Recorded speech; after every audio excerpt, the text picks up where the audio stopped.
Well, that's my Now, can you answer. answer my last question that I just asked? Right? Which, When did he?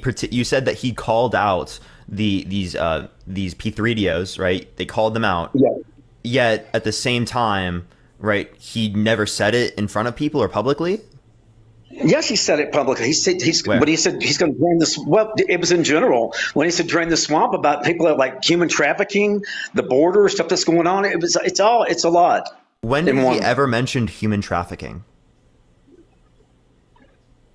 I'm sure, like I said, I can't give you dates, but he's mentioned it. But anyway, the answer to your question is yes, I support Trump, and thank you for what you do. Yeah, for sure. So, oh, he just left. I didn't kick him out, Chad. I didn't obviously didn't do that. I don't know why he just left. I was simply just asking basic questions about what Trump was calling out and stuff. So I don't know. I don't know when Trump has mentioned that either. All right. Also, I don't think those particular things are reason to support him over others, as I guarantee other types of individuals in office would call that out as well. I mean, if they haven't, that's gross. I think that that's obviously an issue that needs to be called out. There are many issues that relate to P3DOs that need to be called out in the United States that currently aren't. And I don't think they're being called out by people like Trump. But I'm going to go into the next person. If you support Trump, make sure to send a guest request right now. Please only send a guest request if you support Trump. If you like my content, follow me if you're ready. Tap that screen, everyone. Let's try to get to 100,000 likes, everyone. Yo, Sarah, I appreciate the roses. Thank you so much, Sarah. I appreciate that. Yo, what's up? How old are you? 41, bro. For sure. Thank you for the cap. I appreciate it, Casey. Do you support Trump? Yes. Why so? The 4 years that he was in office was, in my experience, personally, anecdotally, was some of the best progress I've seen economically in foreign policy, things of that nature, domestic policy that I've witnessed from any president that I've ever voted for. And so, like my first president I voted for was who was it? It was Bush ended up winning. It was Bush's first term. It was back in 2000. But Bush ended up winning, but it was wasn't Kerry, was it? No, it was what was his name? The climate. Kerry was 2004, I'm pretty sure. 2001 was Al Gore. Al Gore, that's it. Yeah. So it's been a while, man. I'm old. And so like I've kind of flipped around, right? I'm not somebody who votes Republican, conservative. I'm a libertarian, and I kind of just vote for policies that I think most match what I agree with, right? And so what I saw from Trump's 4 years, I voted for him based on his promises in 2016. I re-voted for him in 2020. Oh, okay. So I'll go through all the other claims that you made specifically. Like I'll ask about like the economically and the foreign policy. But before you do, you said that you're vegetarian. So I have two questions with that. Sure. One, did you hear about Trump's bump stock ban? Yeah, I didn't like that. That was one of the things that I did not approve of or appreciate. However, like ultimately you have to kind of weigh like the common good versus, nitpicking on certain things. He's definitely worth criticism. He's not by any means a savior or a saint.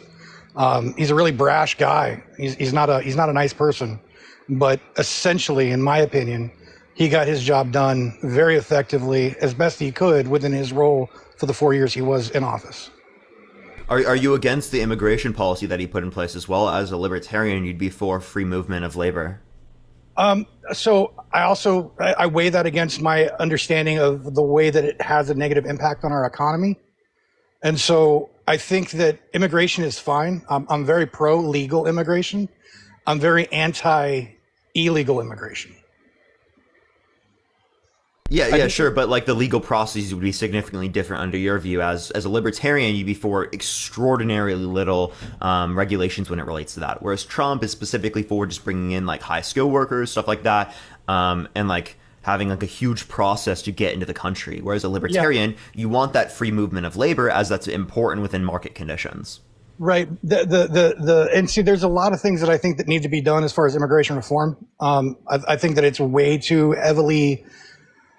I think it's way too heavily monitored. I think that it does need to be loosened a bit. However, you also have to weigh the fact that if you look at the statistics, like a majority of the money that is made from illegal migrants or illegal immigrants that do come over to do jobs, a lot of the money that they make are sent home to their families, which does not boost the United States economy. And so it does have, whenever you have a mass influx of people coming in, and then you keep that same rough percentage of money not coming back into the circulation of the US economy, you start to have an economic impact that affects everybody unfairly. So that does become a slight infringement on people's ability to grow and to prosper. So Yeah, I think so like let's legally get them paid then, right? And actually, I mean, there are also people that also like send money to their families that exist in other countries that are here legal immigrants. Well, yeah, right. And they've gone through the process, right? What they choose to do with their, the problem is whenever you start allowing people to come in through that illegal side, you start to undertake a much larger amount, because again, it's roughly the same percentage of what people are sending back per person. Like that's why there's an average. However, whenever you create an exponent to that average, you have a massive impact on the United States economy. And so this is why I think that there does need to be reform in the way of immigration. I think that it's way too strict and way too harsh. I think there's a lot of work. But yeah, no, like libertarians are for free movement of labor. You just must not. I'm going to be totally honest with you. You must be using libertarianism as an American connotation. You just want like less government, less taxes, or something like that, which is essentially a conservative position. I mean, we can agree to disagree on that because now we're getting into a semantical argument. I mean, I am an American, so to say that I'm using an American way of thinking is kind of non sequitur. But we can agree to disagree. Not at all, because libertarianism inherently is built upon absolutely no regulation in the market, right? That's actually like the philosophical aspect of libertarianism. That's why I'm saying this is like sort of like a colloquial sense of what libertarianism is in the United States.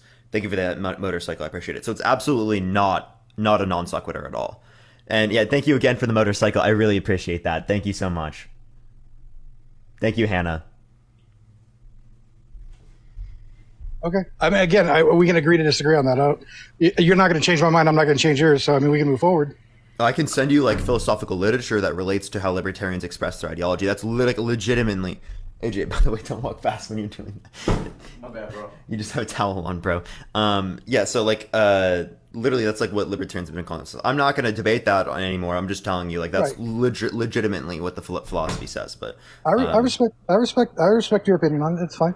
Sure. So what would be the specific economic and foreign policy that you would say that Trump engaged in that was like very great for the country?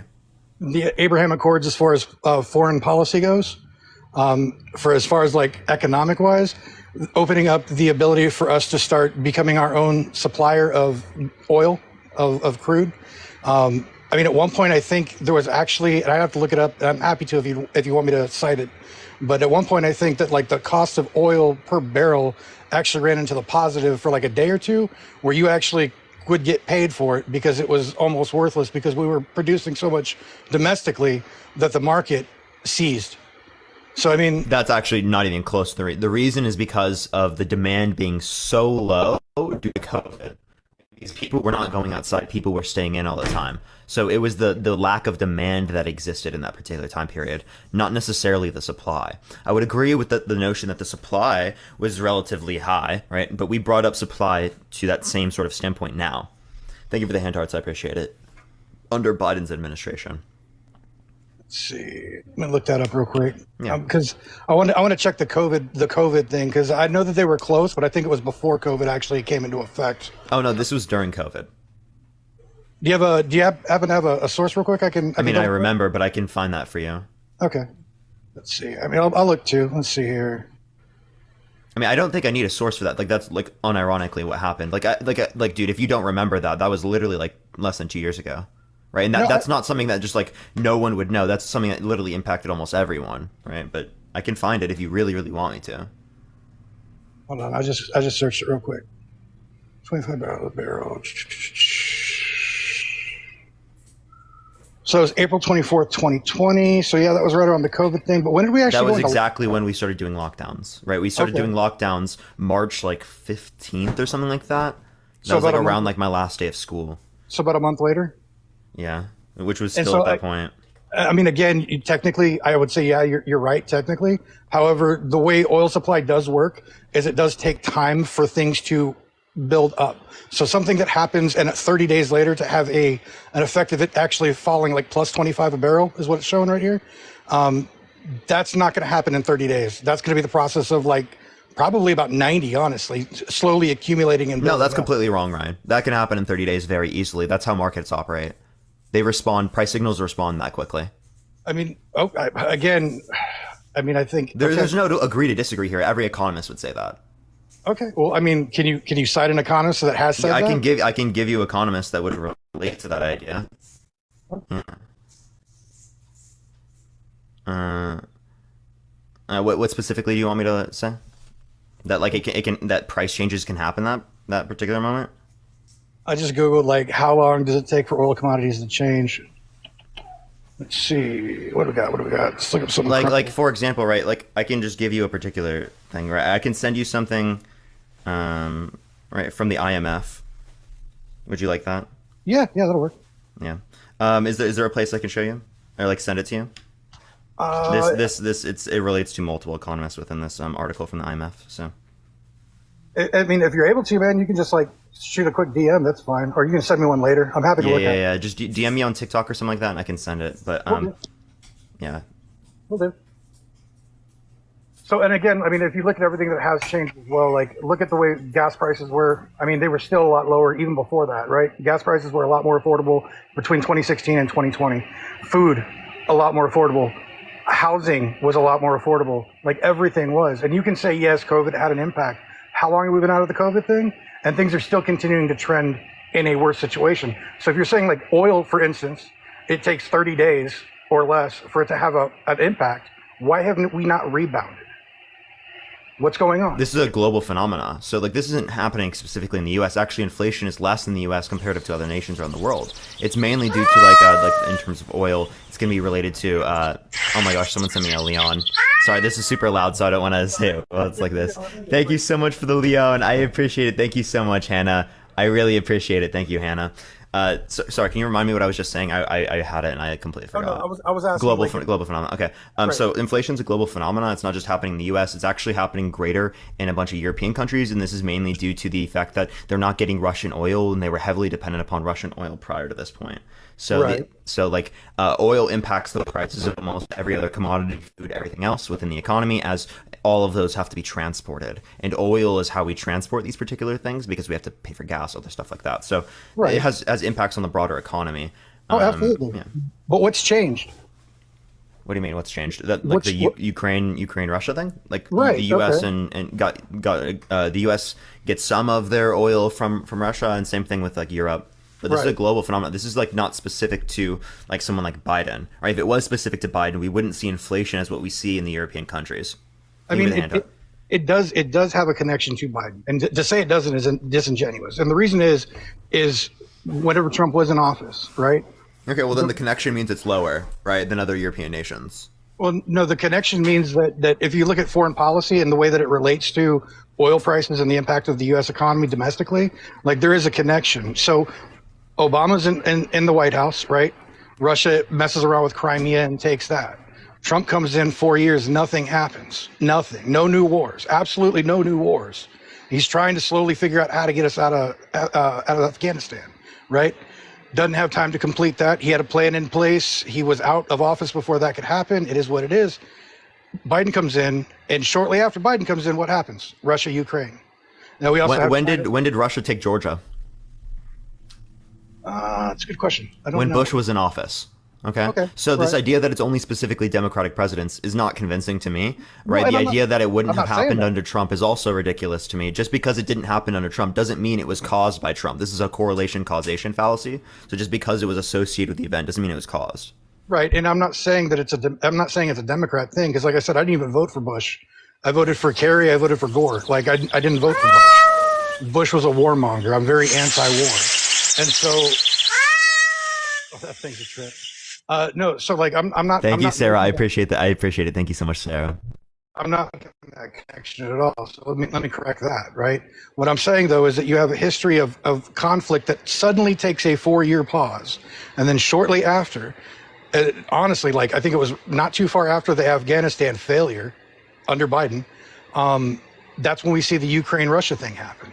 Then we started getting tension between Russia and Taiwan reigniting again. Now we have the issues with North Korea igniting again. But none of these things happened under Trump. Why? Taiwan and North Korea did happen under Trump. So Taiwan has been in particular conflict for way longer than just Biden.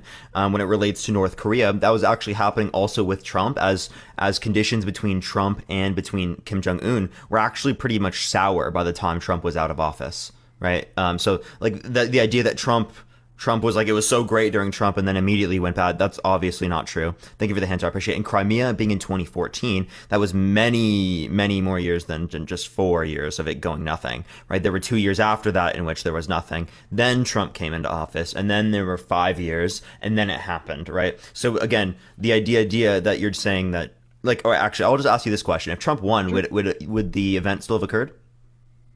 I don't think it would have. Yeah, so why?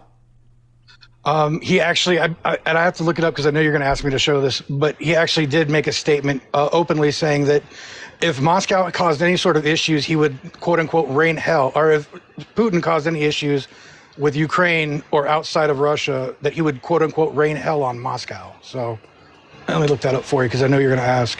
Okay, so like the idea then, do you agree that Bush was like a warmonger? Yes. Okay, so why did they invade Georgia when Bush was in office if he was a warmonger and would have relatively done similar things as to what Trump would have done? Because Bush was more focused on the Middle East because of oil. Okay, but you also know that Russia has lots of oil as well. Right. But the United States isn't going to go after Russia. It was too large of a country and we were too scared at that point. However, the Middle East was a much easier target for the United States for... I don't even know about that. Russia's economy is not very great. Not now, but look at it back then. Even back then. Different. I mean, even back then, we had less knowledge of what was going on than we do now. And even back now, then, their economy wasn't great. Look at their average GDP, right? You can look at their median income. It's significantly lower than the United States. It's actually pretty similar, if not lower, than some of the countries in the Middle East that you're referencing. Why would we have invaded Russia for oil to affect their economy? No, not invaded Russia, stopping them from pushing out into other places like Georgia, Crimea, other places like that. So Georgia was specifically one of the first ones that they went in after. Because we were tied up with focusing on our stuff and for oil and fucking in effing Iraq and whatnot. Like, and then we were still doing that. Oh yeah, I know. Believe me, I know. It's something that we just can't seem to break ourselves of. Yeah. So you would have think that Trump would have spent more money on the response to Russia doing this. I don't think Trump would have initiated direct war between Russia and the United States. Do you think that's a better response than what we've currently done with the Lend-Lease program in terms of Ukraine? I think that somebody who projects himself as possibly crazy and has the might of the United States military and the history of what we have done to back it up does make people question what they want to do at certain times. And I think that anybody who would argue that Trump doesn't seem slightly unhinged and that could possibly just go, you know what, F it and send a nuke, I don't think he would, but anybody that wouldn't even say that's a possibility, I think is being dishonest. Like, it's a possibility with any president, right? Logically possible. Of course, any president is logically possible for them to click that button. Right. But the idea is it's not going to happen. Right. But even Hillary Clinton in her campaign against Trump in 2016 even said, "Do you really want this guy in charge of the nuclear codes?" Like, that's an emotional plea. Let's be totally honest here, right? He's not going to do anything when it relates to the nuclear codes. But here's the thing: other countries hear these things and they judge based on what they're seeing, they're hearing, and it makes them question about, do I really want to roll the dice, or do I want to see what happens in 4 years and get somebody like Biden, who's essentially a weak president? So, well, what do you mean by weak? Come on, let's be honest. Whoever's his handlers need to be like locked up for elder abuse. He doesn't know where he's at half the damn time. You've seen. I do agree with that, but the idea is that Trump is completely lost too. We have two presidents that are elders, right? That literally should not be in office. I agree. There should be a limit on the age in which people can go to office. I think it should be around the retirement age, 65 to 70 is when we should stop people from being able to do that. That limits both Trump and Biden from being able to do that because both Biden and Trump are way too old to be running presidency. Let's be completely honest here. No, I agree. Honestly, and here's my thing is if Trump were to get the nomination, I would definitely vote for Trump, right? However, like my personal pick is I'm a fan of Vivek Ramaswamy. I think that guy's amazing. He's young, he's very witty, he's got a good focus on policy. He goes into interviews. I don't know if you're familiar with the guy. Guy is really, really worth paying attention to, even from a militarist standpoint, or if you are very left, it's a good thing just to kind of understand your enemy type situation. He goes into interviews and he doesn't do prep work. He doesn't give him a list of questions. He's like, just ask me whatever, and he answers. And people don't always like his answers. I think he said something about how he even questioned the 9/11 Commission report. And like, he got a lot of flack on that. And he divulged on it, but dude's intelligent. Like, I agree. I think that, once you get to like 65, you shouldn't be running anymore. Hang it up. I completely agree with you on that. But likelihood is Trump's going to run the nomination for the Republican Party. and we do sadly live in a two-party system, and so that's where my vote essentially would go. Yeah. So why is Biden worse than Trump? I mean, if you just go based on what happens when they speak, Trump says a lot of dumb stuff, but at least it's coherently dumb.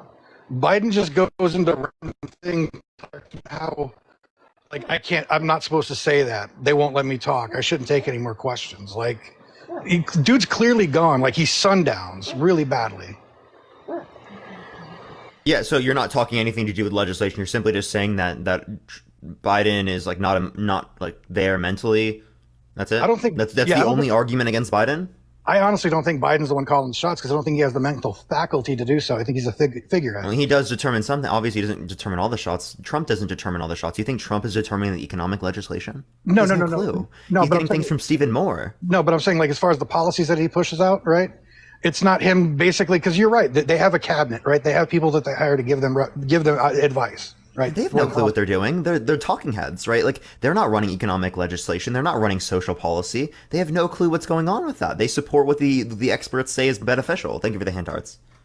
And I think that's honestly one of the reasons why Trump got so much flack when he was in office and why everybody turned so much against him, is because he would just say, I don't agree with that. I don't agree with that. That's not true. He worked like a neocon, right? You understand that he didn't do policies that were completely against the Republican Party. He supported policies that were well supported by the Republican Party. The tax policy that he brought about would have been likely brought about by any other Republican president. I mean, they have the same economic advisors, right? I mean, because he's doing it from the perspective of himself as a billionaire. I mean, he's doing it from that understanding. So it makes sense. I don't think him being a billionaire means anything, right? Like, I don't think that him being a billionaire means that he knows how, like, the world economy is going to function from at least, like, a governmental perspective, right? He knows how to run maybe a business or something like that, and people can question whether or not that's the case, but that doesn't mean that he has the ability to run a country, right? Just because Elon Musk has a few $1 billion, right, or has hundreds of billions of dollars, doesn't mean he can run the country. Well, I mean, it does help out whenever you look at certain aspects of it. Like, for instance, it does help out whenever you're looking at trying to boost the economy of a country. Because if you have somebody who is a successful businessman, you can argue that he's not successful because he has bankruptcies, and that's whatever. I mean, because at the end of the day, homie still isn't hurting for money. He's got multiple jets. You know, he's good. He's set. He ain't but like, small loan of $1 million. Daddy gave me all the good, like, expensive, like, everywhere to go, all the good opportunities. Right. Gave me a lot of the knowledge as well. Like, you understand, it's not like he, like, solely created this himself. Right? Where he was born, right, likely determines. I'm not saying you said that. I'm just saying this in general, right? Okay, where he was born is likely most determinant of where he is now, rather than it necessarily being like, oh, he brought him up by his own bootstraps, stuff like that. Right. No, he's definitely a man that's, like, succeeded in life on privilege. But at the same time, you look at people that, like, win the lottery and come into a windfall of millions of dollars, and what happens? Most of them are broke inside 5 years or dead. Like, so obviously, like, he's done well with the investment. Well, did they have parents that taught them how to do this type of stuff, like deal with money? All right, have hundreds of millions of dollars. Like, no, right? I don't know. They were given a bunch of money and they, like, spent it immediately because they didn't have any type of knowledge about how to hold on or accrue wealth or invest or stuff like that. Well, I mean, it's really hard to win a lot of money, like, in a lottery and lose it all like that. If we're talking lots of multiple millions of dollars at least. Right, but I mean, it has happened, and so I'd have to wonder, like, there's got to be at least one out there that had decent parents that was like, you should go talk to a financial advisor and save it, and they said, nah, I'm gonna go do, you know, narcs. And those people's IQ are below room temp. Let's be totally honest. I'm just saying, like, it's one of those things that, yeah, he definitely came from a place of privilege and definitely gave him a massive leg up on things, but he still took the investment that was given to him. He took the privilege that was given to him, and he made something larger out of it than what he initially got.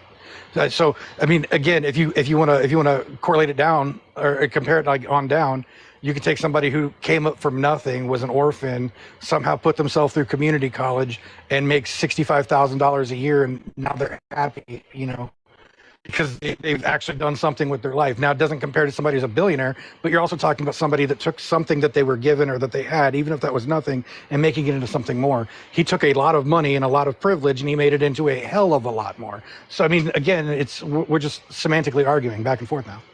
Yeah, sure. Like, I mean, I'll concede to the notion that he's a relatively good businessman. Right? I don't think that necessarily means anything to do with, like, whether or not he's going to be a good president. There are lots of good businessmen out there that would be terrible in presidency.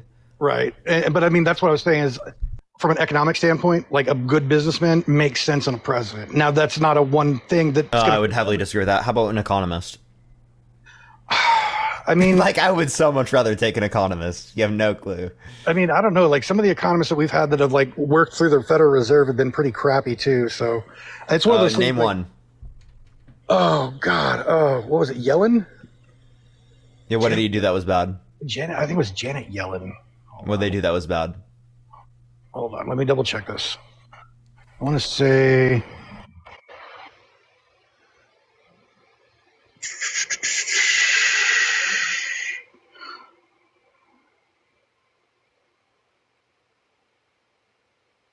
No, it wasn't her.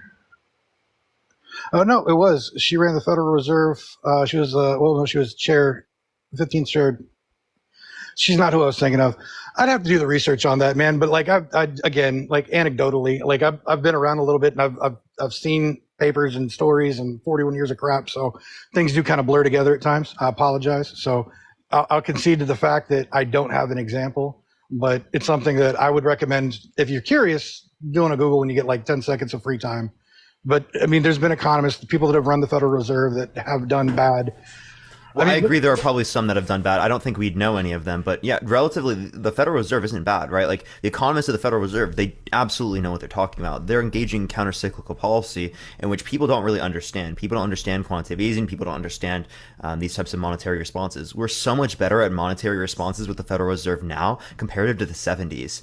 Like we were going to see inflation now, like we saw in the 70s with stagflation, but our responses, like we've had right now, have been so good that we aren't going to see that. And that it's already starting to go away. Same thing with 2008. 2008 would have likely been a Great Depression type of phenomena, but our monetary response to it was so good insofar as it did not produce that type of outcome. Yeah, it caused a global recession to a particular degree, but not one that was anywhere near close to the Great Depression.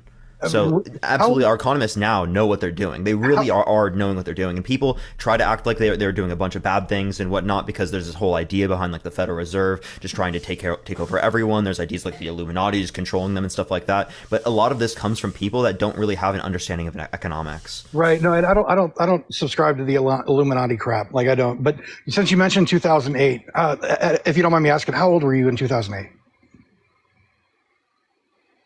So, sorry, can you say that again? My friend was talking to me for a second. Oh, no, my bad. I said, because you brought up 2008, if you don't mind me asking, and if you don't want to answer, that's fine too, but roughly how old were you in 2008? Oh, I was 6 years old, right? Okay. My knowledge about 2008 simply comes from my economics courses. I got you. So like and do you remember what the largest bank failure that happened at that time? Did they the talk largest about bank to particularly fail? I'm not quite sure with that. The main issue... It was Washington Mutual. Yeah, I'm not quite sure with that. The main issue was like the types of like the gradings that they had on these different types of investments that were completely faulty. Yeah, subprime mortgages. Yeah, so like that was like the biggest issue that I remember and that I studied about. Right, and issues like Fannie Mae and Freddie Mac were created from that. I'm pretty sure. So here's a little tidbit. I in 2008 I worked at Washington Mutual. I was literally there whenever the company bought out overnight. I was at work when it happened because I was working over the weekend. I think it happened on a Saturday, if I remember right. And I was working overtime. I was working on the weekend, and it happened, and I didn't know what was going on, right? Because it went into complete foreclosure, or went into bankruptcy, and then Chase Bank bought it out. Like, I remember it very vividly. And since then, I started to work for, a couple of years after that, I started working for Wells Fargo, specifically within home mortgage. And so I'm very familiar with the home mortgage side, the way the loans work. And I got really, really familiar with what happened in 2008. But yeah, all of that did have a direct response to things that were happening within the Secretary of Treasury, what was being allowed for these banks to run unregulated in order to create these subprime loans that were being classified as a higher value than they actually were. And so instead of them actually being like, say, like a Class A, right, like like a folder basically of a bunch of loans, a bunch of mortgages, and that were a subprime, but they were like subprime A. There were like B's, C's, and D's. And there were people that had like 4 or 5 mortgages with 0 down. What was it? Yeah, so it just tells us we need a lot more regulations when it relates to this. Like okay, so this actually like this can kind of relate back to the idea that Republicans, right, trying to deregulate these particular things can lead to these different types of recessions. Right. There are regulations that are very necessary, and there are unnecessary regulations that do make it worse for people. This is a point where we definitely need regulations to ensure that we don't have economic collapse like this. Yeah.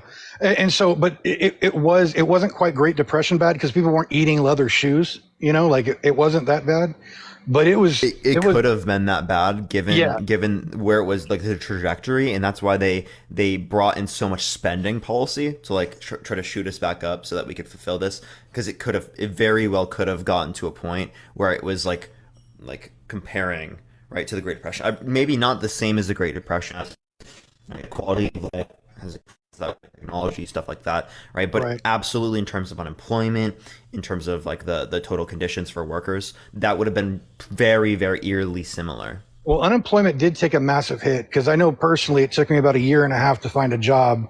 I was on unemployment for a year and a half, and I ended up having to take a job starting off with Wells Fargo doing collection calls at like $12 an hour, which was a massive drop from what I was making, and only about 35 cents more than I was making on Unemployment Weekly.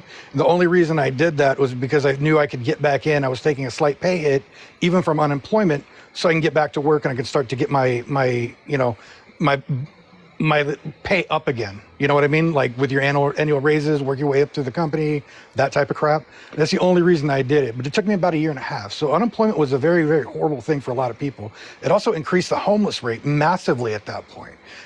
To some degree that we still never quite fully recovered from, because it's been kind of trending even worse as things go on. Like some people did bounce back, but there was a lot of people that didn't, and that's kind of due to housing prices now. Housing prices have gone insane. Yeah, like especially in, like, the really big cities.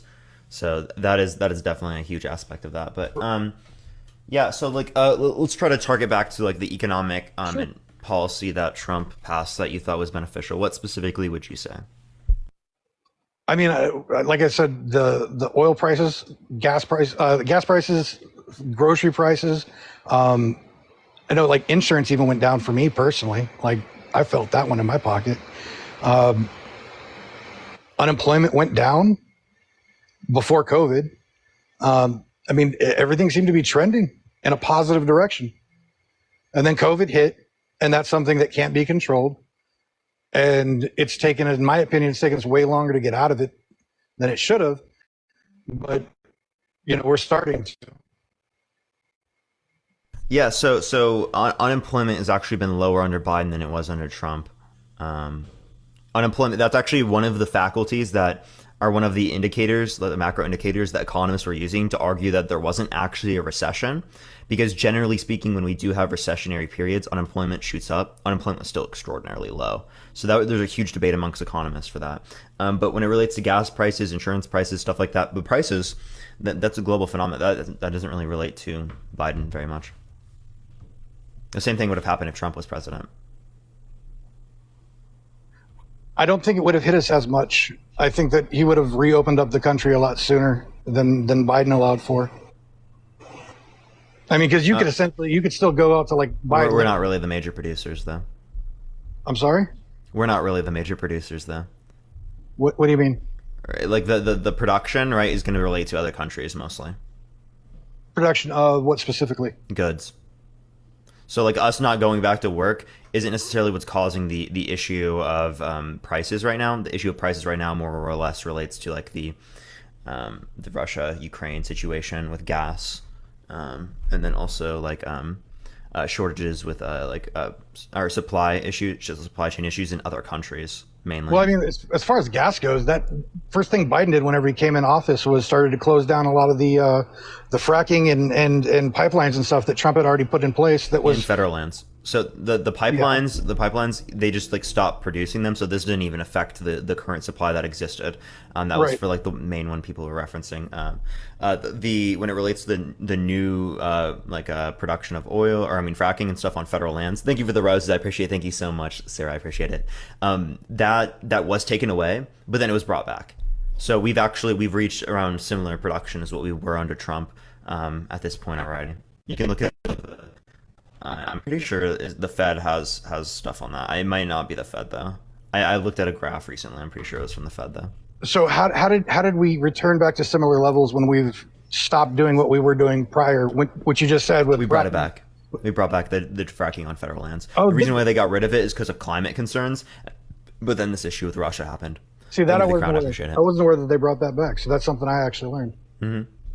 I don't know why we started to begin with. I think that definitely It was put us- climate concerns, right? Because fracking can have impacts on the climate. Some people make implications that that like it can lead to like earthquakes and stuff like that at higher rates. Thank you for the roses. I appreciate it. So if we brought it, if we stopped it because of concerns, but we brought it back, even though those concerns still exist. Concerns are greater in other areas.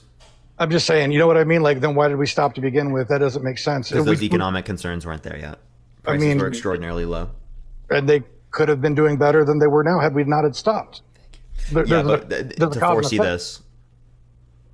There's a cause and effect. Yeah, but to foresee this would be something that is not very much possible. I mean, I don't know why you would stop hindering economic growth. You know what I mean? Thank you for the hands. I appreciate it. Because of environmental concerns. We do that all the time with environmental regulations. I mean, okay. I still think if we just wanted to solely be based on economic growth, we would just leave it up to the coast theorem. We would just let people like deal with externalities by. Thank you for the butterfly. I appreciate it. Deal with externalities by just bargaining. Can I ask you a question? But we don't want to do that. Can I ask you a question? Mm-hmm. Why are you so against Trump? Like, what are your complaints? Yeah, so economic policy, we could relate to taxes. Most of the taxes going to the top 1%, particularly rather than like the average person, right? I think that if the whole point of taxes going to the top 1% is to be able to stimulate business growth, right? We can actually do so by other sorts of things, by like, first of all, by just giving money to workers. So that's the whole idea in the first place, by things like healthcare, education, stuff like that, so they can get broader opportunities in the future. Those are significantly better investments for the average person comparative to giving money to already people who are doing very well off.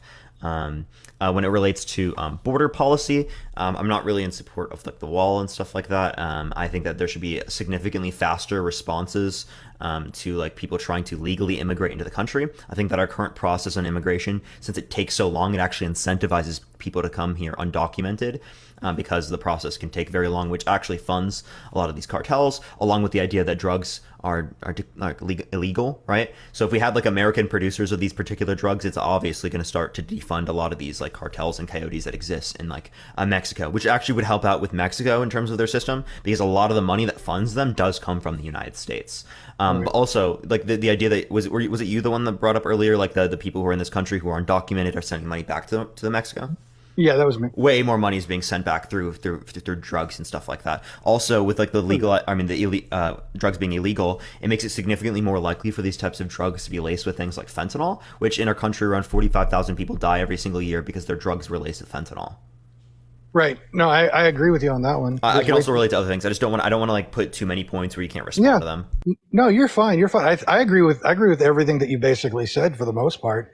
My question is like who do you think has a better immigration policy? Because even whenever you look at Biden's immigration policy, you look at even Obama's before him, Bush, whoever you want to look at, they're all pretty much the same with slightly different variations. So they're all bad. I don't know how to say that. The only way I would probably say that like Biden would be preferable would be like putting how Trump is putting focuses on like the wall and stuff like that, and Biden's more likely to have like decriminalization of drugs, things like weed and stuff like that. But I think that they're both not doing enough when it relates to that. Yeah.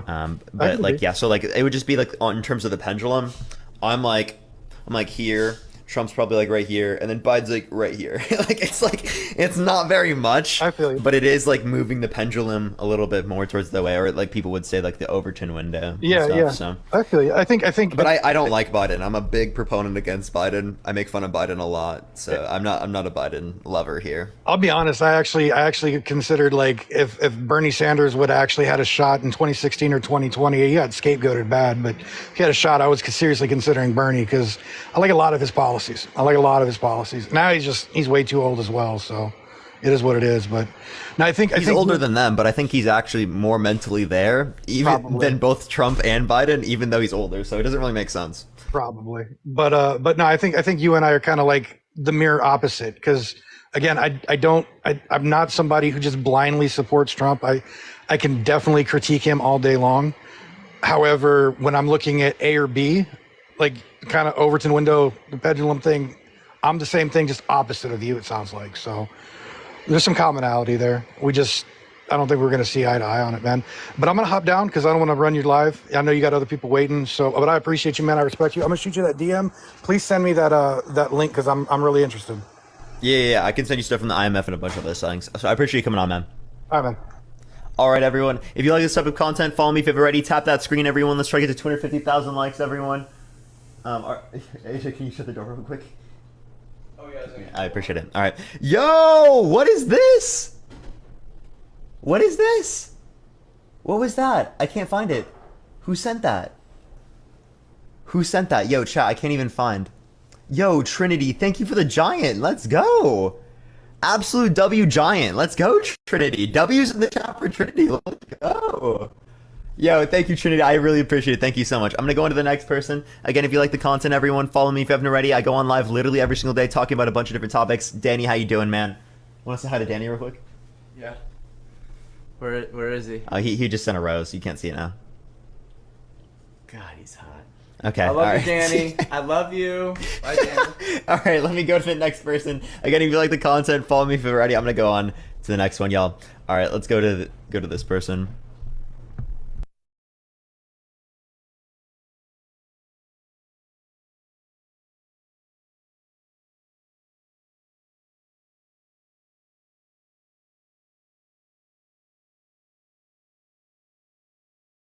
All right, everyone. We're going to the next person. For some reason, it's not accepting people. Everyone.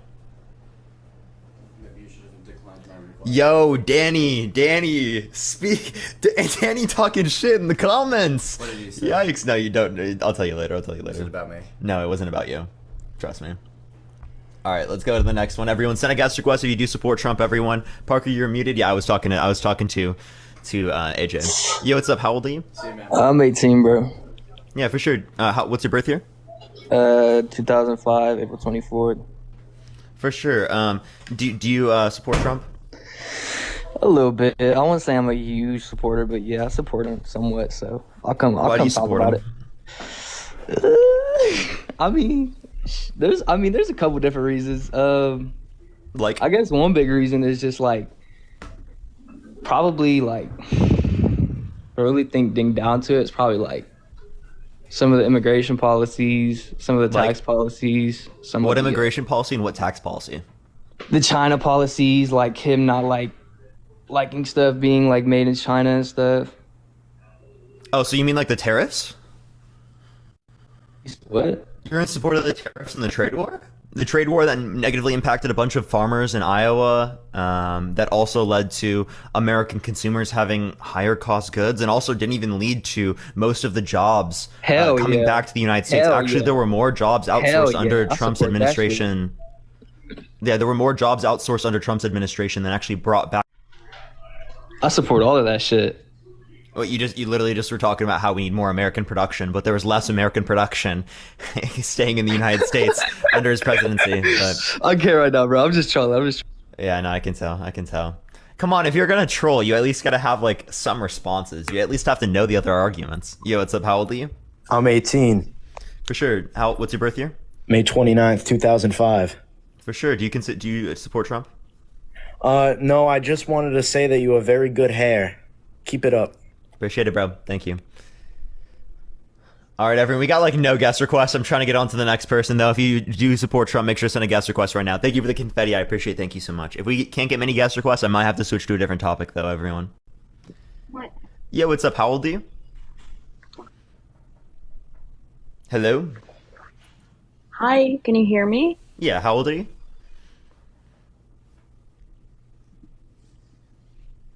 Hello? Yeah, can you not hear me? No, I do hear you. How old are you? Oh, okay. I'm 25. Yeah, for sure. Do you support Trump? Partially, yes. Why so? Mainly because I live in Israel and I'm Jewish. So he really did a lot to support like the safety of Israeli people and prevent like further terrorist attacks and whatever. give you many examples of this happening. Yeah, like what specifically?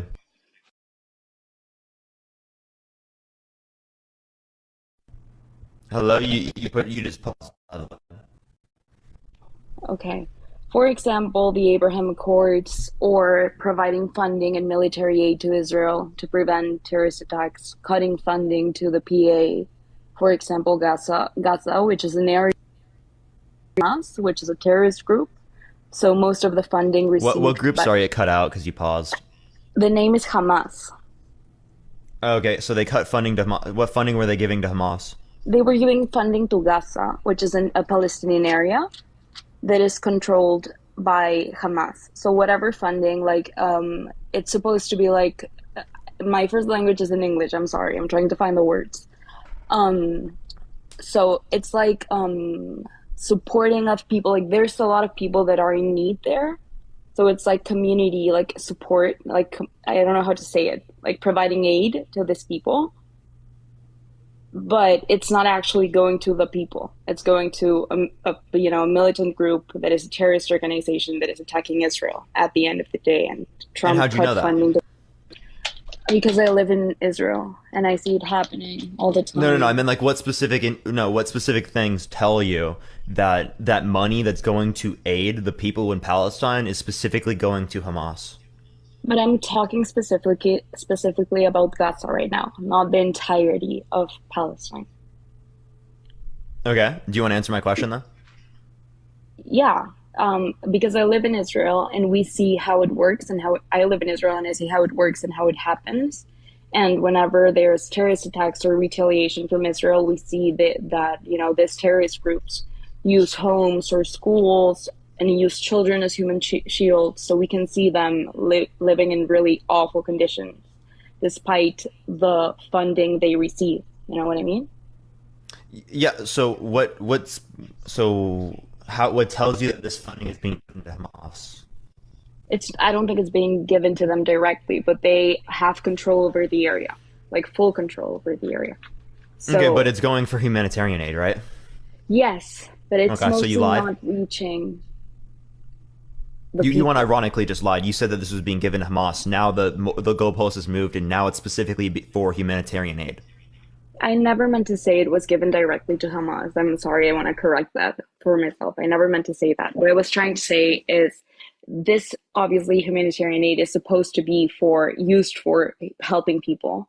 But what the pattern we see here is the terrorist groups getting more power and more weapons to do further attacks on Israel. But does that mean that it's specifically coming from the humanitarian aid? That's the idea that I'm talking about here. What you're saying is that because they're engaging in terrorist acts, and we also see that there's humanitarian aid being given, that means that the humanitarian aid is being given to Hamas to then bring about these particular things. I don't necessarily see how that would be entailed. If we're talking about like giving humanitarian aid to this place, I don't know why you'd be against giving humanitarian aid to make sure that these people can eat. I'm not. Often Israel attempts to give them humanitarian aid and the people attempting to reach them with the food or whatever it is they're trying to provide are attacked.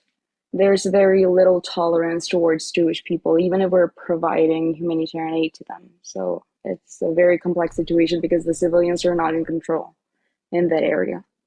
Is Israel engaging in any type of terrorist acts? I do not believe so, honestly. Okay. Do you think that that Israel going into Palestine and then like taking over people's houses and then making them move out? Do you think that's But who bad? told you that's happening? Can you show me proof? I Because can that's I can find a source for that. Yeah. Yeah, Would you like me please. to do so? Yes. Because I've had someone literally from Palestine that. What was Yeah, it? Is it there's a lot of foreclosing or taking over? misconceptions. I'm pretty sure. I forget. I'm trying to remember the words so that I can look it up. What's the particular word for when they like? Is it like what's You the word mean for like when they like evicting take? someone? Yeah, like some type of eviction sort of thing here.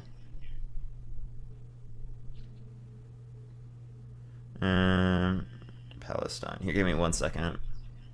Okay. Um. All right, here we are. So I have one from AP News right here. Okay. Okay, so There are a few things. So Israel describes the eviction as a simple battle over real estate, with settlers claiming the family was squatting in an apartment formerly owned by Jews. Earlier this year, Israel's Supreme Court struck down the family's final appeal, ending a 45-year-long battle, clearing the way for eviction. Okay, so they are evicting people in Palestine, claiming that this was not originally theirs. Which, again, them getting this isn't even likely from that as well. I can also send you one from OHCHR, which also goes over how the UN experts condemn forced eviction of East Jerusalem families. I can send you stuff on that as well, considering that this is may amount to a war crime. Yeah, I'm not trying to fully deny Israel's. The government is often not good here, and I agree with that. But I do feel like living this reality every day. Like, I'm currently in the Middle East and I see it happening and unfolding with my own eyes. And mostly on the majority of situations, Israel is very democratic and very fair. And of course, there's gonna be situations with such a complex conflict that we have here, where Israel is not behaving in the correct way, let's say, or the most moral way. But in general terms, it's a democracy against terrorism. So I feel like. Okay, couldn't you say that generally the people in Palestine are also against these types of acts against Israel? And maybe think of the handout. Maybe the increased likelihood of this happening is actually pushing people towards Hamas, right? So the idea here is that if you want to limit Hamas's power, shouldn't Israel stop its aggression towards Palestine? But the thing is, as I was saying, because I experience it here, it's often much more retaliation than actual aggression for no reason. That's not very constant or very common. Wait, this isn't retaliation, right? This is literally people that are going to these and evicting people who live in this place in Palestine. No, I understand that. This is aggression. This isn't retaliation. No, I get that, but that's one specific incident which I'm absolutely in agree. I agree with you. That's not ethical, nor is it democratic, which is not what I stand for. But I wasn't aware of that. I just want to say, I agree with you on that. But generally speaking, whenever the IDF, which is the military here, strike any target or whatnot, it's in retaliation. It's often prevented and attempted, the government and the police and security, whatever, try to maintain peace in areas like Jerusalem, for example. The people you see maintaining peace between Palestinians and Israelis are the IDF people or the Israeli police. You know what I mean? We're trying to uphold our democracy. Sure. So you like Trump particularly because he took away money from humanitarian aid, or what was the other reason you said? He put a lot of emphasis. Can you hear me? Yeah, I hear you now. No, it's also because of his support of the Jewish community in general, worldwide. Also, he put a lot of emphasis on Holocaust remembrance and education, and also addressed anti-Semitism incidents in college campuses in the U.S. And I understand that, but I don't feel like Biden has taken action, actual steps towards supporting Israel. Whereas Trump, why does supporting Jewish people entail that you're supporting the state of Israel? No, it doesn't. I'm just saying. Okay, so I'm also. So what actions has Trump engaged in that were specifically in support of the Jewish community that say someone like Biden hasn't? I just want to say something from what you said before. Actually, I feel like supporting the Jewish community does directly associate with supporting Israel, because it's the one country in the world we have which is meant to be safe for us, because anti-Semitism is really wild everywhere, including here. We have very constant terrorist attacks, whatever. Just 2 weeks ago, a man died very close to my house because of a shooting, a terrorist attack. And that's a constant reality here. So it's something I have to care for, because my life has been a danger many times and I'm used to it at this point, desensitized, because it's a very common thing here. But I feel like I need to look for and support politicians that are looking for my sake and my safety, because that's not very common in today's world. Did you know that Biden also gave money to Israel? Yes. Yeah, yes, so Israel I don't see a and the distinction US here. have always.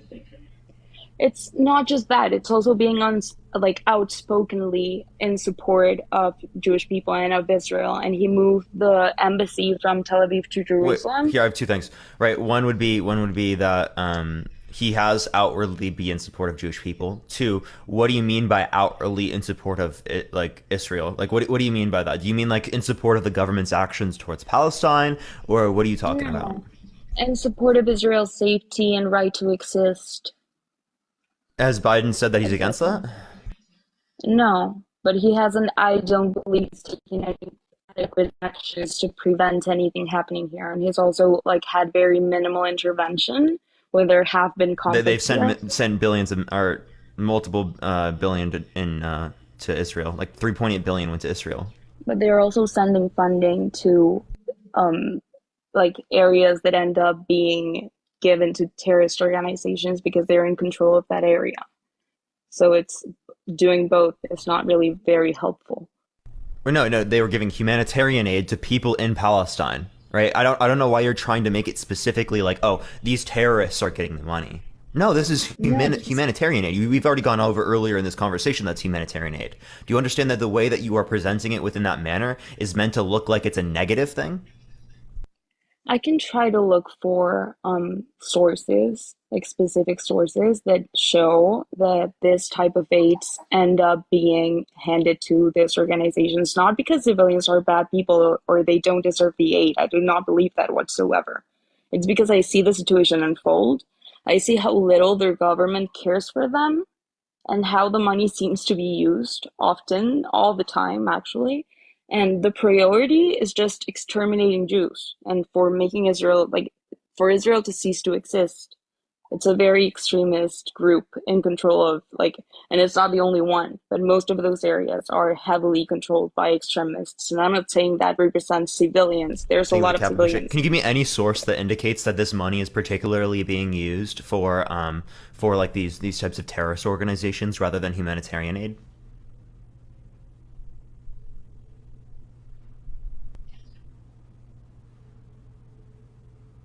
Hi. Yeah, did you hear me?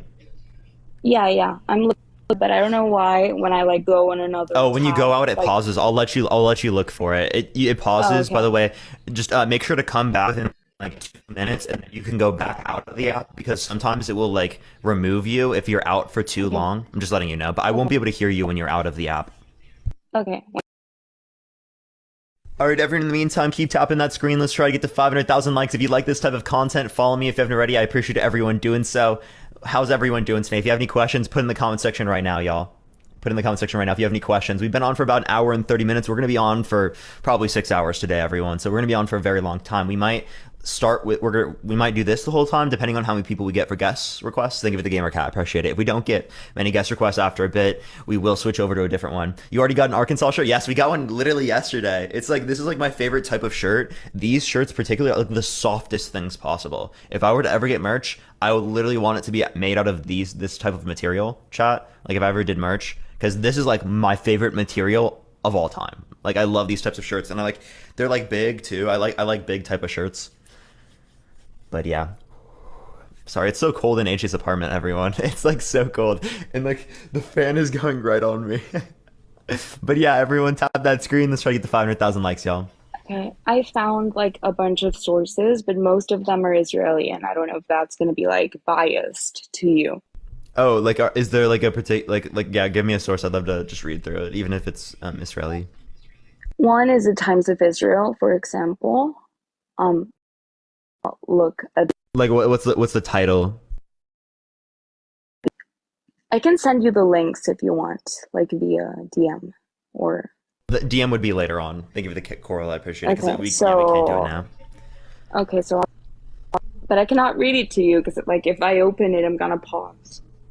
Oh yeah, and if you could just tell me the title, like remember the title and tell me, I could look it up. But if not, I can look over it later and maybe we can have a future conversation about this. But we'd probably just have to move on Okay, from this okay, part of the that's fine. conversation because there's It's nowhere to okay. move based on that then. It's okay. I can send you links later. Hmm. There's links from the IDF, which is the military in Israel. There's links from the government as well, and just many news sources as well. Okay. And do they link to particular sources that show how this money is being used in that particular way, or are they just like opinion pieces? I'd have to look into it more, but I don't think it's pieces because like the IDF is the military in Israel, so I don't think they'd write an opinion-based article. Like it's probably providing facts. I'd have to read it as a whole, but it's most likely. All right, for sure. Well, is there any other claim you want to make about Trump? Why you support Trump particularly? No, honestly. Oh, okay. All right. Well, I appreciate you coming on. It was good talking to you. Thank you so much. You too. Bye. All right. Bye-bye. Let's go on to the next person, everyone. Again, if you like the content, follow me if you've already. Keep tapping that screen. Let's try to get to 500,000 likes, everyone. It should help send out to more people. I'm literally fucking freezing here, everyone. Let me go on to the next person. If I ever sound like I'm like shaking, everyone, that's because I'm fucking cold. But yeah, let me go on to the next person, everyone. Only send a guest request if you do support Trump, y'all.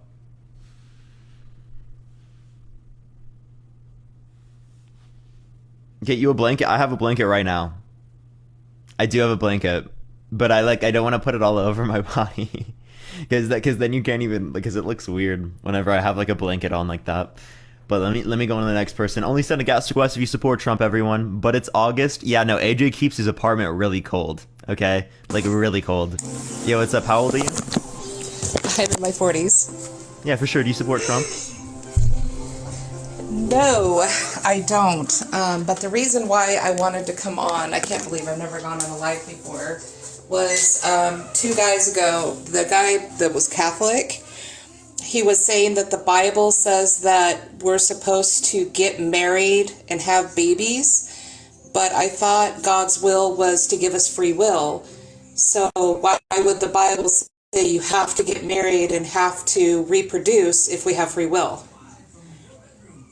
Oh, that would only be a claim if it's like a sin. Like they would say that you have to do things that are good, right? You should, right? Or you're gonna go to like hell or something.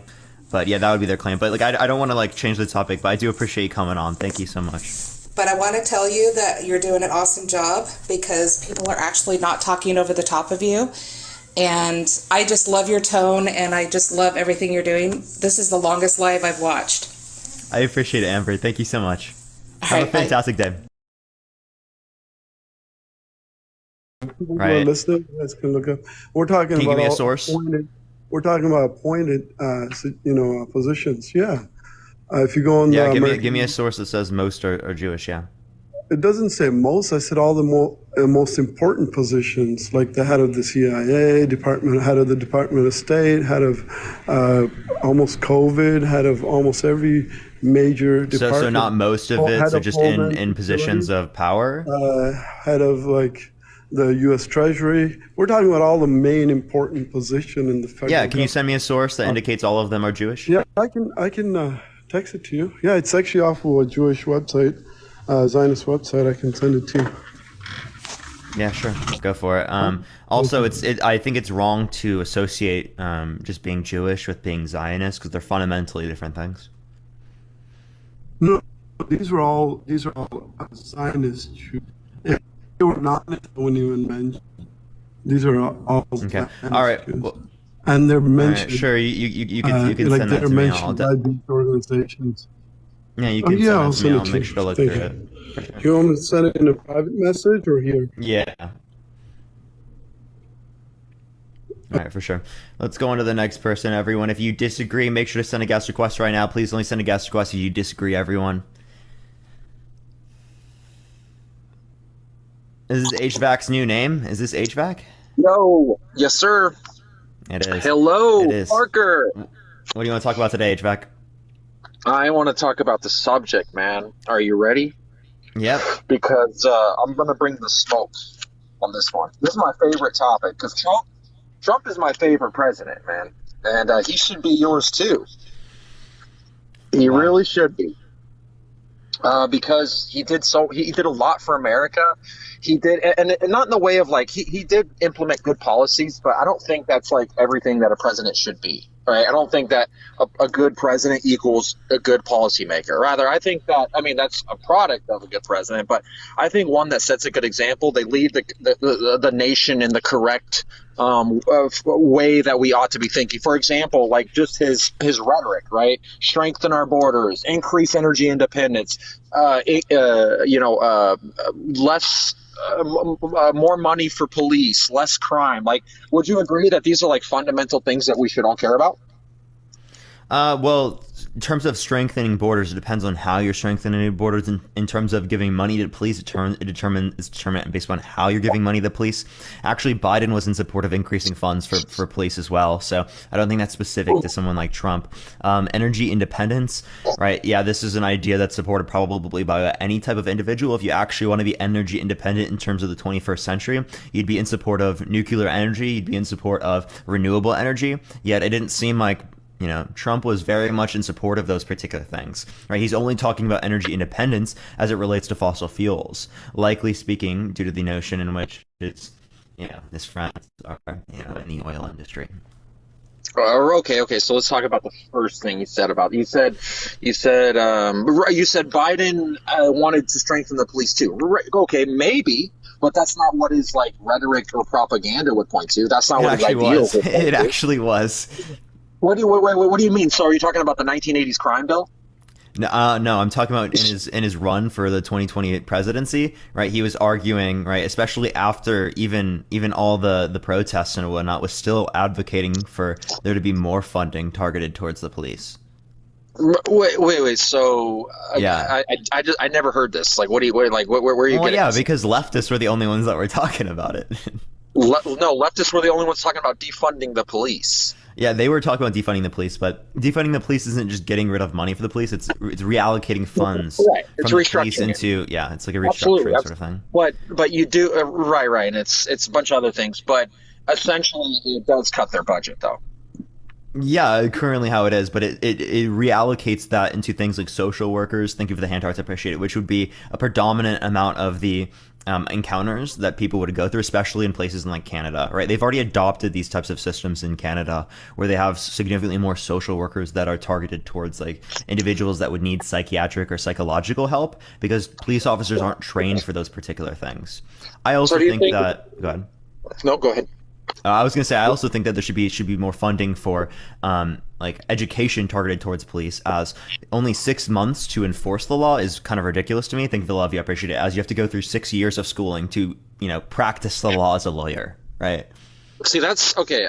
Right, sure. But the thing about it, like going to school, it's going to be far. Like police learn how to be better communicators and more effective at their job on the job training, right? So the sooner they get on the streets, the better, right? Because these green cops are not taking the streets, right? They start at like the prison levels. They start at these like entry level positions, and then they may get a beat on the street and be interacting with the general public. But like, I don't think allocating more resources and finances towards like prolonging their schooling is going to help anything. If anything, that's just going to overinflate the budget, increase time in which police can actually get on the streets and do their jobs effectively. And I don't think that's a good idea. And then the second point is, you said they should be trained for like domestic. Like, wait, so you're telling me?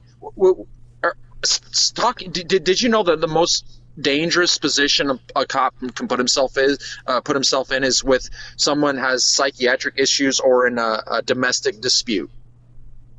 Yeah, so domestic disputes that could relate to like sort of violent encounters could be different, right? So the idea is that the people who are dealing with these types of encounters need to be trained in psychology. They need to understand psychology, because if they do not do so, then they are not able to reduce the tension that exists there, okay? So just bringing a gun to a very, very high place of tension doesn't fix that. But also, right, you saying that like we don't need training and that they need just to like learn on the job is what creates this issue in the first place, because them not having the training and them just doing it on the job leads to a greater likelihood of these types of violent acts happening, leads to a greater likelihood of all these videos coming out about how police are engaging in brutality, right? They give it a love focus, I appreciate it. So what about Derek Chauvin? Definitely Chauvin? Training would reduce the likelihood of that. Derek Chauvin was a seasoned police officer. So didn't go through the training that I referenced, right? He went through the processes that you referenced. He was seasoned. He was always outside all the time. So the type of training that you were saying was beneficial is actually what led to that event happening, not the type of training that I'm arguing for. Wait. So then you're saying that you're saying that the only fault that Derek Chauvin had was that he wasn't well trained? Oh, I never said that was the He only wasn't a fault. Thank you terrible for the person. superpower. I appreciate it. He was absolutely a terrible person. There you go. There you go. You trying to imply that it was only based upon the training was not what I said. I said that not having this training makes it more likely for these events to happen, right? And actually, your type of training didn't prevent this from happening, right? That's what I was relating to. Wait, so my type of hang on. So your type of training wouldn't have prevented this either. It likely would have, right? Because under my type of training, there would be a lot more than just the training. There would be regulations that are meant to indicate that if people were to engage in these particular behaviors, immediately cut out of the police. There's always going to be body cams, right? There's always going to be a lot of heavy restrictions that we'd have on police, like they do have in other countries. If we look at other countries like in Europe, they have significantly lower per capita rates of violence from police officers to the average person. So there's a unique issue that exists here in the United States that does not exist in other nations, where they actually have better training for their police. Okay, so they have better training. I would like to see some statistics on the differences. But another thing is, I can send that to you. The fact is, we have weapons here in the United States, so that's an immediate thing that the police have to deal with. Another thing is, with as far as Canada. I'm talking in I was talking in Europe. Did I say Europe or did I say Canada? Well, I said Canada earlier with the social workers. Right. Okay. So anyway, so the what were you saying that like all this training negated? It doesn't matter. You can still be a terrible cop. But you mentioned some other things. You said, well, body cams and like previous record of like doing wrongful things, right? So these are things that are already implemented. Are already implemented. So no, not across the board. Not across the board. No, I'm talking federal legislation. Parker, federal legislation. We want. Do you agree that we want more or less federal legislation? Or Yeah, we want more federal legislation when it's necessary, and we want less federal legislation when it's not necessary. And this is in a situation in which federal legislation is necessary, else we can have states in which take advantage of these particular things, right? And don't have these body cams on their police officers. Thank you for the unicorn. I appreciate it. Thank you so much. I appreciate it, Andy. Thank you. Of course it was. Okay. So wait. So, okay, go ahead. Finish what you were saying. No. I already finished. Okay, guys, as long as you don't send gifts while I'm talking, okay, please. So you're saying that right. So where were you going with this, though? What was your point?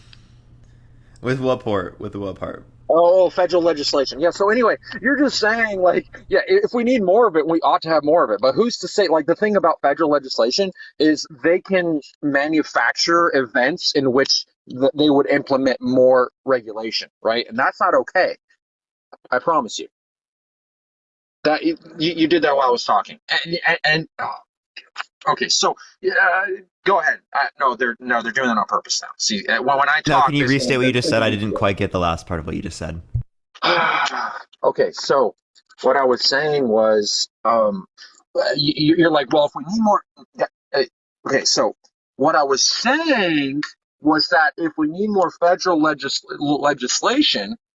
That you're like, well, it's if we need it, we need more. If we don't need it, we need less, right? So what I'm saying to you is the government will manufacture problems just to implement regulation. This can be seen in gun laws. This can be seen in vehicle laws, registrations, or gas prices going up. Really, I'm just gonna no, guys. Guys, remember when I'm talking, you don't send gifts. And you don't send big gifts. Jesus, man, what is wrong with your chat? These guys I actually do notice that you get a little confused with what you're saying every single time they send a gift.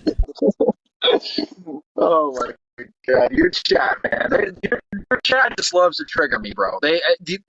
You guys can send gifts, just not when I'm talking. You know what I'm saying? Like respect. Like I'm saying, like I'm dropping nuggets of gold right now, and you guys are disrespecting me by not sending me all the good evening. No, it's in there. Oh my God. Anyway, Parker, does that make sense? You got to start talking. I didn't get what you got. Can you restate what you said? Thank you for the galaxy. I appreciate it. Thank you for that mustache. So what I was saying was it was directly to your point. You said, oh, well, if we need more federal, I said, well, is federal regulation good? You're like, well, if we need it, then yes. What I'm saying is that the government can are you serious? Can manufacture these issues where you would get this legislation. Would you agree with that? A galaxy? Thank you for the galaxy, the What corgi, am and I, the hat and Shop mustache. I Living? appreciate it all. Thank you all for all the gifts, everyone. But yeah, I do think that chat the is government. triggered today. Thank you for the They gift, are Eddie. full triggered. They do. I do they think the do this every government time. could They know possibly pisses like me off. it's obviously logically possible for the government to be able to like manufacture problems to then bring about legislation, but then and like regulation, but that would actually then be seen in like how it creates inefficiencies and doesn't really help people. So like we do actually see that in the United States where we have inefficiencies within a lot of the regulations that we have, which they don't have in other nations, right? If we look at Scandinavian countries, thank you for the hand, I appreciate it. If we look at Scandinavian countries, they literally have less regulations on their markets, yet they actually have better conditions for the average person. Thank you for the whale diving. I appreciate it. Thank you. Because the government steps in to be a security net or a social safety net for the people. Thank you for that mustache. I appreciate it. And the government does that here in the United States, but not to the degree in which they do in other nations. So right, we can reduce the regulatory burden on our companies and our businesses, and also make sure that people have the ability to eat. People have the ability to have healthcare. People have the ability to get access to higher education. Right? All of these things are very, very much likely to happen given the system. In those Scandinavian countries, they don't even have a minimum wage because they have such high union membership that the unions themselves bargain for higher wages, insofar as it's not necessary for them to have a minimum wage. Right, so if it's not necessary for us to have these types of regulatory burdens, right, obviously speaking, I'd be against them. Okay, perfect. So then we actually agree on this point. And let me tie this back to why Trump is a great president. Because he cut those regulations and made it easier for the American people to thrive, to survive, to make money. Right? No, guys, when I'm making a point about Trump, you do not send a big gift like that, okay? Okay, I'm going to read. Did you hear the point, Parker? Okay, so when I'm talking about Trump, guys, like, it's okay to send him gifts when he's talking, but not when I'm talking, okay? Thank you. So, no, you did it again. Can I? Oh, God. Okay. So, really, I can't even get 2 words out. You sent the flower playing the trumpet. This is the level. No, the tiger, the fish. You guys, can I say 2 words? Is that okay? The cup of tea. Is that fine? Is that okay? Holy shit. So, if I'm saying something about Trump, you guys, you stop sending gifts, okay? So just stop sending gifts for 1 second. Okay. So with Trump, we're tying this back to cutting regulations. When you cut regulations, you make it you stop it. So you're going to increase capitalism, right? Capitalism is what makes the world go round. And when we're thriving politically, and Trish, what are you loaded? What are you got enough money? You're spending your money on a whale? Just interrupt me. Okay, so when Trump cuts the regulations, this is going to directly affect the marketplace. The people, the bus? I've never even seen that. Yeah, no, you can't send. No, you can't send 2 gifts at a time. The singing hot dog. Okay, guys, the corgi is just disrespect. Seriously. Anyway, so when Trump, I'm gonna blank out my screen. I can't even look at this. Just close your eyes. Close your eyes. I got 60. I'm sitting here with 63, getting disrespected by corgis and freaking shit underwater and whales and shit. All right, Parker. So thoughts about this though? On a serious note though. On a serious note. So the reason Trump is a great president. Oh my God. So the reason Trump is a great president is because he cut those regulations, right? You don't have to make policies. You just have to cut regulations. That's going to make the freaking, what was that? Dude. Anyway, so you just have to cut regulations.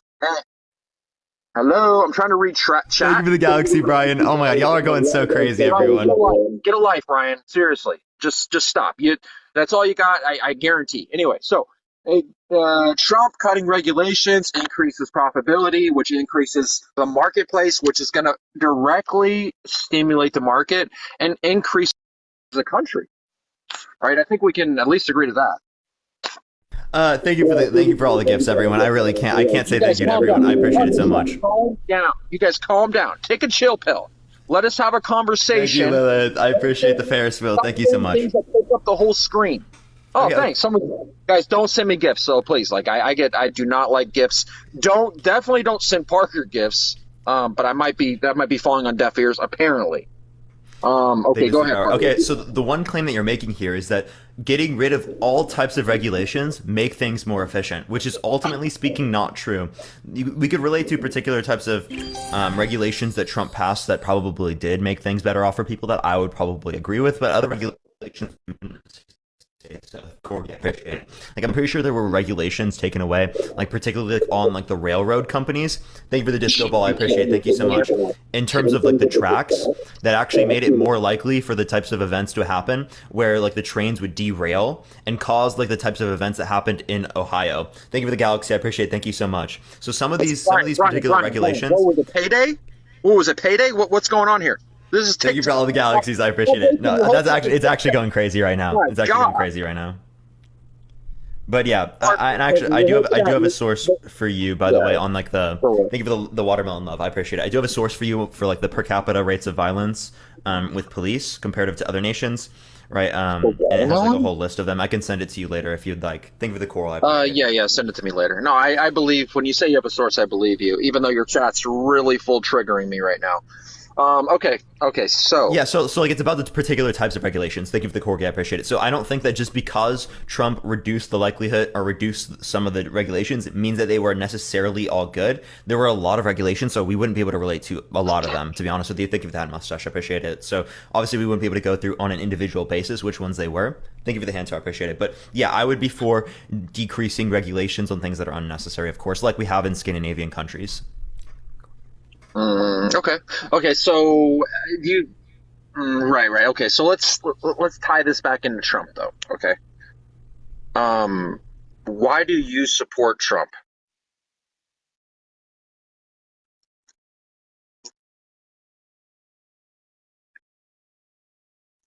Guys, stop! I'm just waiting you to stop sending gifts. Like, just stop! Holy shit! Let me finish a sentence. You guys are doing this on purpose. I know, seriously, like, I think there's like a Discord when HVAC comes up, it's like, send Parker gifts, get him triggered. I don't know what the deal is. I don't know what it is. Every single time you join in, it's really funny.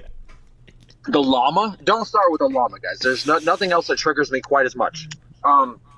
Anyway, we can talk about the tax cuts Trump implemented. We can talk about record unemployment under Trump. We can talk about let's stop on those two things, right? Record unemployment. Actually, it was lower under Biden. Thank you for the Lucy Llama. I appreciate it. It was 3.4%, whereas under Trump it was 3.5%. The singing hot dog? Thank you, Clementine. I appreciate the subscription. Thank you so much. Thank you for the hand cards. I appreciate it. So did you hear what I said? Yeah, you said the tax cuts. Yes, and let me guess. I already know what you're gonna say, Parker. You're gonna say, yeah, the corporations spent it on stock buybacks. So actually, thank you for the dynamic duo. I appreciate Trish. Thank you so much. On the beach? So actually, the ones that went to the top 1%, they actually were more likely to like hold on to it and like use it for their own investments rather than benefiting people. Thank you for the loose law. I appreciate rather than like giving it to like the workers. He's not in a battle right now, you guys. There's no battle going on right now. Like, what are these people are like? They think you're in a battle or something. Like, what is the deal? Wait, sorry, can you say what you said again? I literally I forgot for a second. Yeah, I was going to say, I already know where you're going with the tax cuts.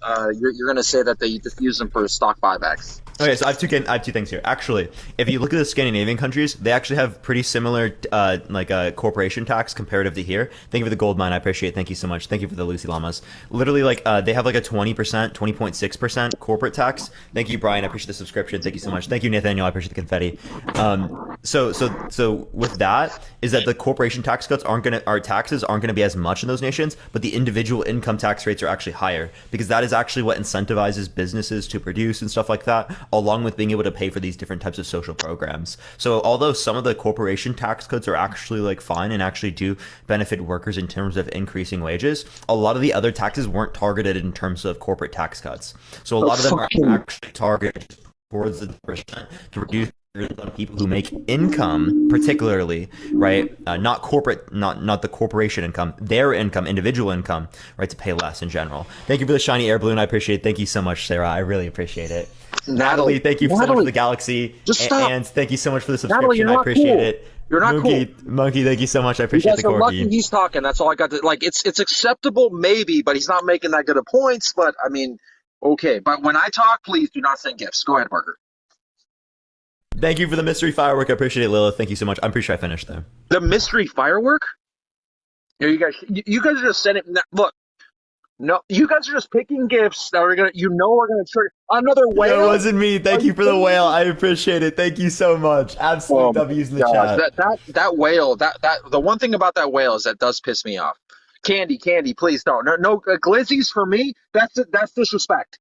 No, Parker, tell your chat to stop sending me glizzies. That's disrespectful. The freaking corgi? Are you?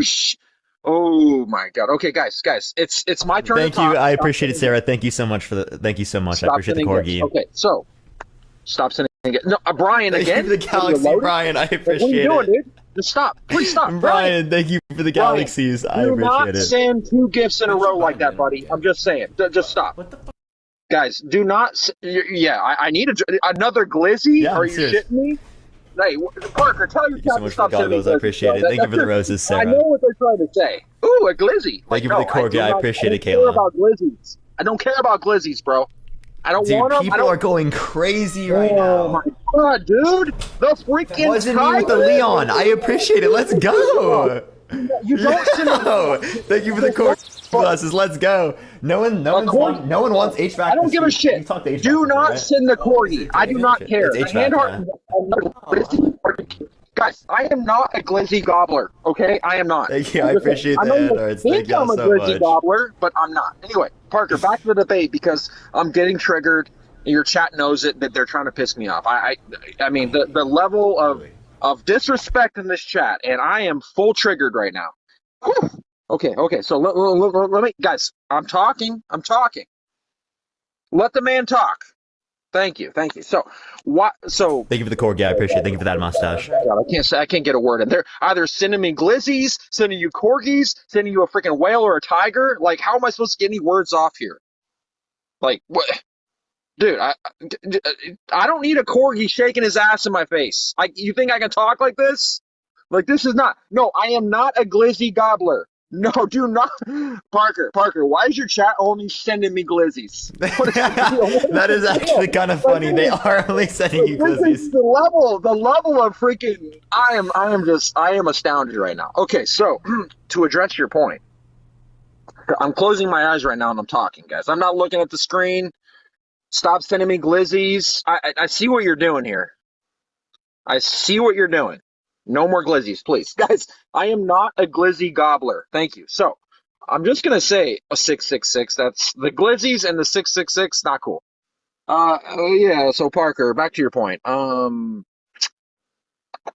don't remember it, do you? We're talking about tax cuts. So, wait. So, you're saying that if by Trump implementing these tax cuts, he actually... Wait, so let me tell you how taxes work. You guys stop for a sec. Just stop for a second. Well, I'm gonna tell you guys. Let me raise some. Actually, here, let me just clarify my position to you. Corporation tax cuts going down.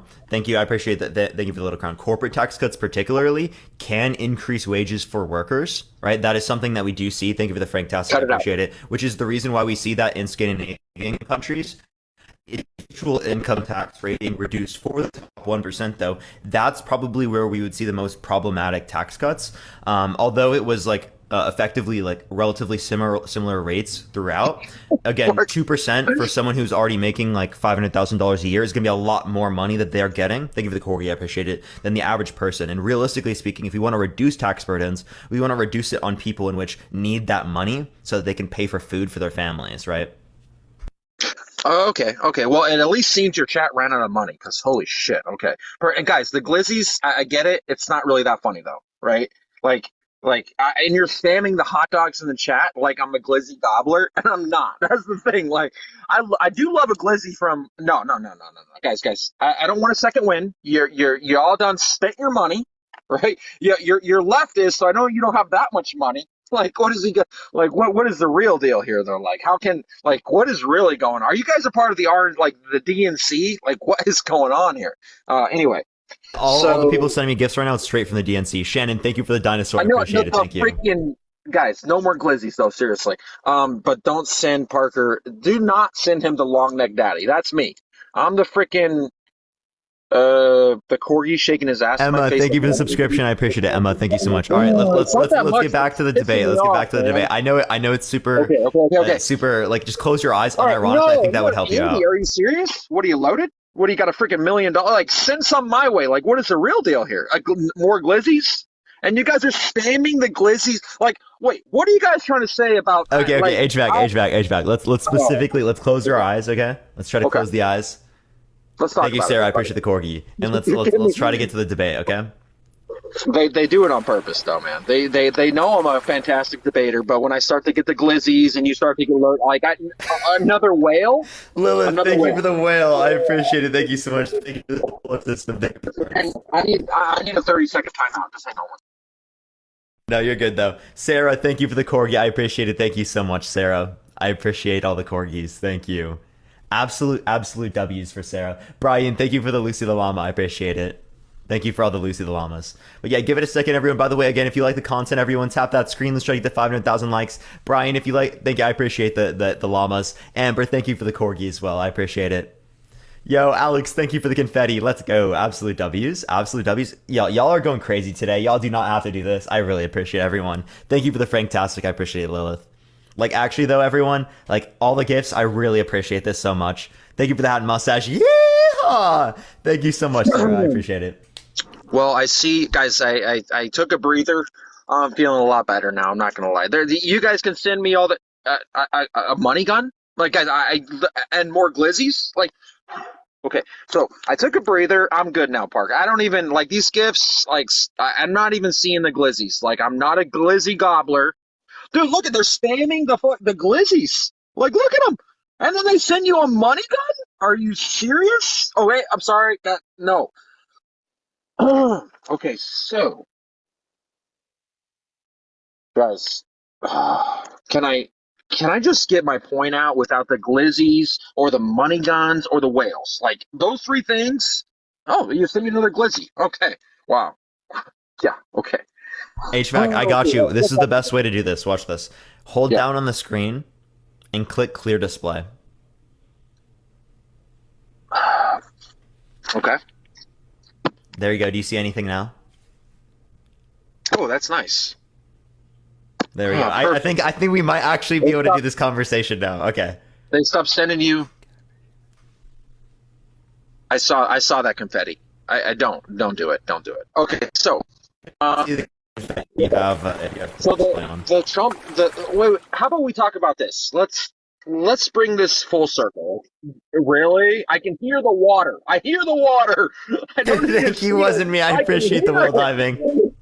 Then wait, no, but I still really?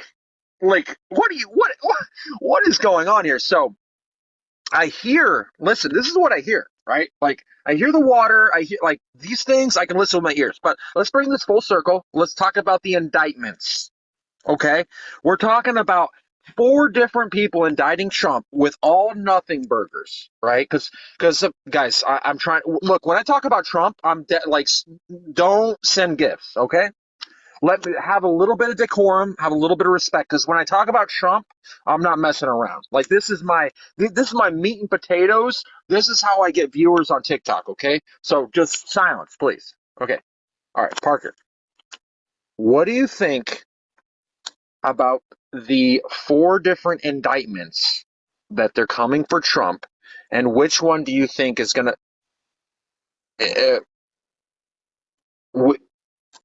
Which one do you think? Which one do I think is most likely to go through? Think of the hand darts. Yeah, which one do you think is going to be like the most real? What is she loaded?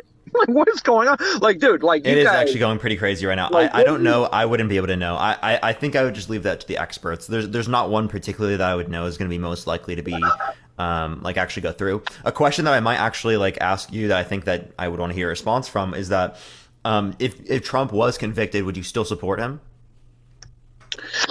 Well, that's a good question because the problem with it is, right, if they had like one good indictment on Trump, right, like one good, thank you, I'm hitting the target, I appreciate it. They had one good indictment on Trump, right, like that one good thing they did, but they've been going after him since 2016.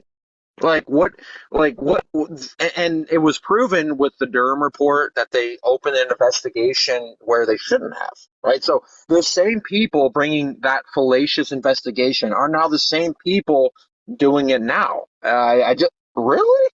What is that? So here's my question. So like, Tell me. was he indicted then? He exactly no. And you're No, he was walking just right to the point. investigated. So the idea is that if it was just based upon the indictments and there's all BS things like the Durham report, well then wouldn't the Durham report also have had some sort of indictment there? And it seems like that's not true. Yeah, I mean, again, I don't judge like a product based off of like if it actually indicts, right? That has no bearing on anything, right? Because how many like minorities have been like indicted and sent to prison under false pretenses? How many? A lot. Right? That does happen a lot. So like, I mean, Jeff, I mean, HVAC. I don't know why I called you Jeff. I just read the name. No, Jeff, that's my name. You're good. Call me Jeff. I'll call you Jeff. But so the point that we want to get to, it doesn't necessarily mean that someone is like a criminal, but having 4 indictments does posit that there's something there that needs to be investigated and something there that needs to be looked at. Let's be totally honest here. There's like, no one is going to have 4 indictments with 90 something criminal charges. I think it's like 93 or 96, something like that. On a 77-year-old man, yeah. Yeah, no one's going to have that just for like no reason. Even if they're president, even if anything else like that, they're not going to have that for no reason, right? That would have happened with all the other presidents. It hasn't happened with all the other presidents. And there's also something unique with Trump's presidency. Most of his administration, a lot of his administration had indictments as well, right? We're seeing more indictments in this administration than than we saw with Nixon. Right, and Nixon literally, like with Watergate, right? There was pretty fucking good reason there, right? And there was administration indicted comparative to Trump's, right? So there has to be something unique about Trump in what he's done that is not seen in other types of presidents, in which to indicate that he's doing something bad. I agree. And you know what it is? What's unique about it is that Trump called the deep state out. He called the fake news media out, right? He made the greatest enemies in the United States, right? And so did Kennedy. Now, Parker, we can talk. Let's have a talk now. Because look at this. Yeah, Jeff. No gift, but so has Kennedy. Kennedy called it out too. And you might be like, oh, he got killed because of that or something like that. But he didn't get taken down by like the media in the exact same way that Trump has. Right, because they're like, well, look, we already they already know who assassinated Kennedy, right? So they're like, well, we can't perpetrate that crime twice in a row, so we'll do it in a different way. And they're doing it. Oh, they could have another president get assassinated, right? Especially if it's someone like Trump that could have been played off, right? As like it was just something that crazy happened, right? But the issue with that is that Secret Service is with every ex-president now. Even Jimmy Carter still has Secret Service, and he's been out of presidency since '81. JFK was assassinated while he was with Secret Service. What are you talking about? I'm saying like the Secret Service now is significantly more likely to take those things into account than they were then. He was literally in Texas driving with an open roof, right? Like no president would that happen with a Secret Service today, right? Wait, so you're saying someone hit a sniper shot on a grassy knoll because he had an open roof? Yeah, that is actually legitimately happened. What happened? He got shot from a roof, right? Because of his open casket car. Yeah. Yeah, I mean, again, but wait. So did you see the autopsy that came out that was released? He got pew-pewed multiple times.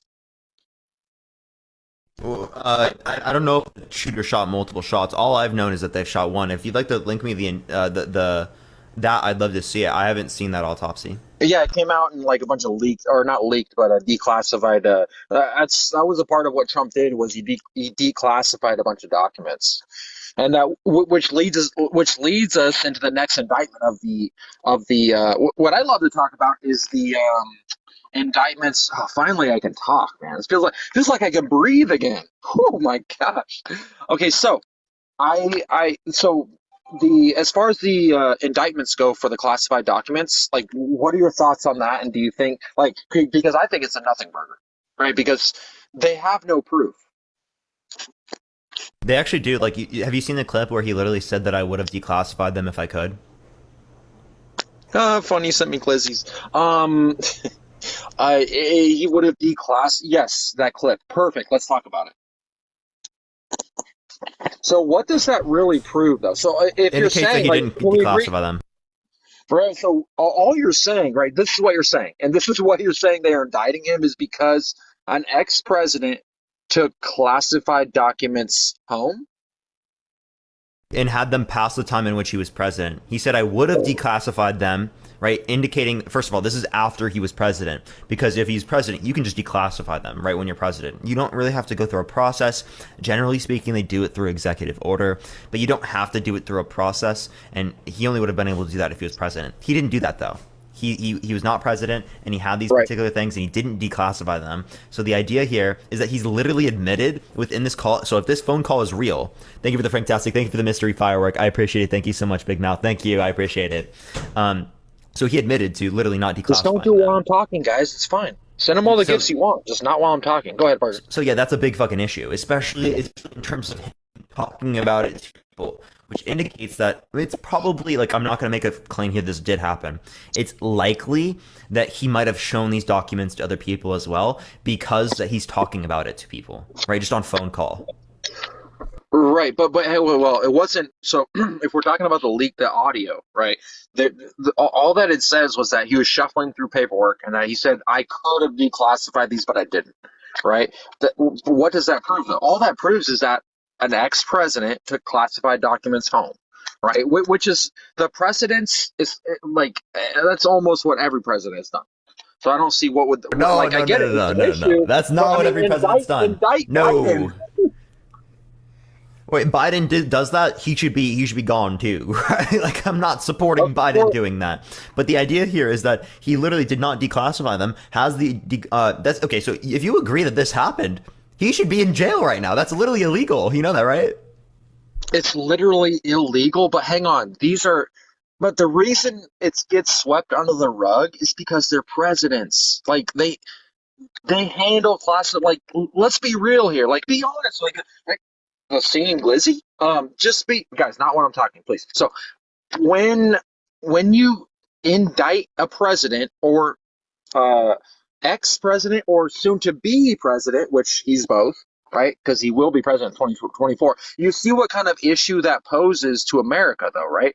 Guys, not while I'm talking. Not while I'm talking, please. So, do you understand that this is going to erode the American people's trust in the federal system of justice, basically? Basically, they're going to think it's unjust. So that's why you don't do it. Like, look, I get it. Like, call them out. Tell them they're terrible people. Never vote for them again. The corgi in my face? Are you serious? Guys, I'm talking. Please stop. So you understand that how that erodes the faith in the system from the American people? At least 50% of them. Stop with the corgi. Thank you, Sarah. I appreciate the corgi. Yeah, Yeah, are like you having serious, Sarah? classified documents absolutely erodes that. Same thing with lying about the election, saying that it was stolen when it was very clearly speaking has no evidence for that particular position. Stop with the Thank you for the corgi. corgi. I Please. appreciate I see it. you too. I'm watching you. That's anti-democratic. That literally Tracy, goes at the really? very basis. Like, imagine if Hillary Clinton after the election was like even multiple years, right, almost into 2020, is still saying that Trump stole the election from her. Would that be degrading to our democratic processes at all? Wait, say it again. If they said with the llama? Oh, I guess it's okay. Yeah, Parker's talking. He didn't make it the greatest point, but okay. So you're saying if we thought no, that's the point. We already know Hillary's crooked. Like, just be real about it, right? But when you go like when someone says they're not crooked and they're proving that they're not, right? And you're saying, yeah, you are crooked, and here's this evidence to prove so. Like it's the guys. Can I finish my sentence? Mary, you look like guys. I know you think it's round two, but it's not. Okay, we're having a back and forth. Don't send him anything while I'm talking. Just while I'm talking, that's all I ask. So, more glizzies? Are you serious? I don't want glizzy. I'm not a glizzy gobbler. The llama? What are you freaking Dom? Look, Dom, I'm watching you. Like I've seen you. You've given Parker like what is the real deal here? Oh, the duck? What is this, water off a duck's back? Are you kidding me? Okay, anyway, so guys, stop, please. Just for 1 second, just stop. Okay, so what I'm going to say is this. The best thing you can do to gain the American people's trust is tell them the truth, right? And when you lie to them and they catch you in a lie, guys, I'm trying to make a point here. Like, let me land. Oh, Trish, really? With the hands? No. Wait, guys, do not send Parker any mustaches. Guys, no mustaches, please. All right, just finish the point. Just finish the point. They're gonna keep sending gifts. Thank you. No, yeah, it's triggering me. You know how it was fine before, but look at him go now. Like, again, I can't even finish my point. So, yeah, I think it's more important to tell them the truth and not go after them in a way that's going to make it look like you're lying and afraid of losing the next election. You guys, I'm not a glizzy gobbler. Sorry, it's not going to happen. Stop sending me glizzies. And when the dump, really? Wait, are you saying by sending him the Dumbo that Trish, I've seen you, what are you, loaded? Okay, I'm serious, man. Hold up. Yeah, I know, but I see glizzies being spammed in the chat. I know what they're doing. Like, okay, I'm not a fool. I am not a fool. Actually, you know, if you hit clear display, the chat doesn't show up either. Oh, okay. Yeah, but listen, I want to debunk the chat, though. That's the thing. I'm not going to see. That's a leftist tactic. That's just fascism. If you ban the chat, that's just fascist. I'm just going to say that. Okay? So I'm not afraid. Guys, seriously? No. I'm about to become a little bit more of a fascist. If you guys are going to keep sending money while I'm talking, no, I am not a glizzy gobbler. Seriously? Again, Parker, can you just tell your chat to respect? Like, have a little bit of decorum for me. Like, I do not gobble the glizzies. I don't need, of course you're going to send a freaking, another one? Are you guys, back to back here? Like, what is the deal?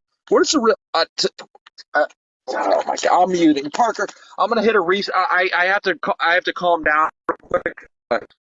Glitter HVAC, don't worry, man. No, I'm not. Wait, hang on. Let's finish this up. Let's finish strong here. So, I'm going to take a breath. I'm okay. Guys, I'm not a glizzy gobbler, though. Seriously. Like, she keeps sending me the glizzies as if, I gobble them. I do. I mean, yeah, I do like a glizzy from the mic? Are you serious? Like, what is the real deal here? So, anyway. I would hate to battle you, Parker, because holy shit, your chat is triggered by me. Holy hell, they would blow me out of the water. And I don't like to be like I said, I'm not a glizzy gobbler. I do like some blowings every now and again.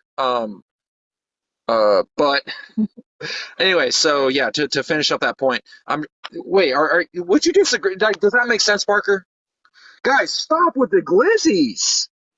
Look at Parker. Look at all the glizzies. Like, what? No. They send me a glizzy and they send you a mustache. Like, the level of disrespect here is insane. Okay, Jeff. Get the last thing out, and then we'll make sure to come back on another time we can finish this conversation. Parker's like, yeah, my chat is running out of money. Like, they have to be. Holy shit. Anyway, I think I want to get to the debate. I know. I'm trying. Look, that's what I'm trying to do. Like, you and me both. Tell your chat. You need to tell your chat to calm down, okay? Because I think. Yeah, chat. Calm down for a second, okay? Let's let us finish the conversation real quick, and then we can go back to it, okay? I love everyone. Yeah, guys, just relax for a sec. I appreciate all the gifts, everyone. It's all amazing. I really do.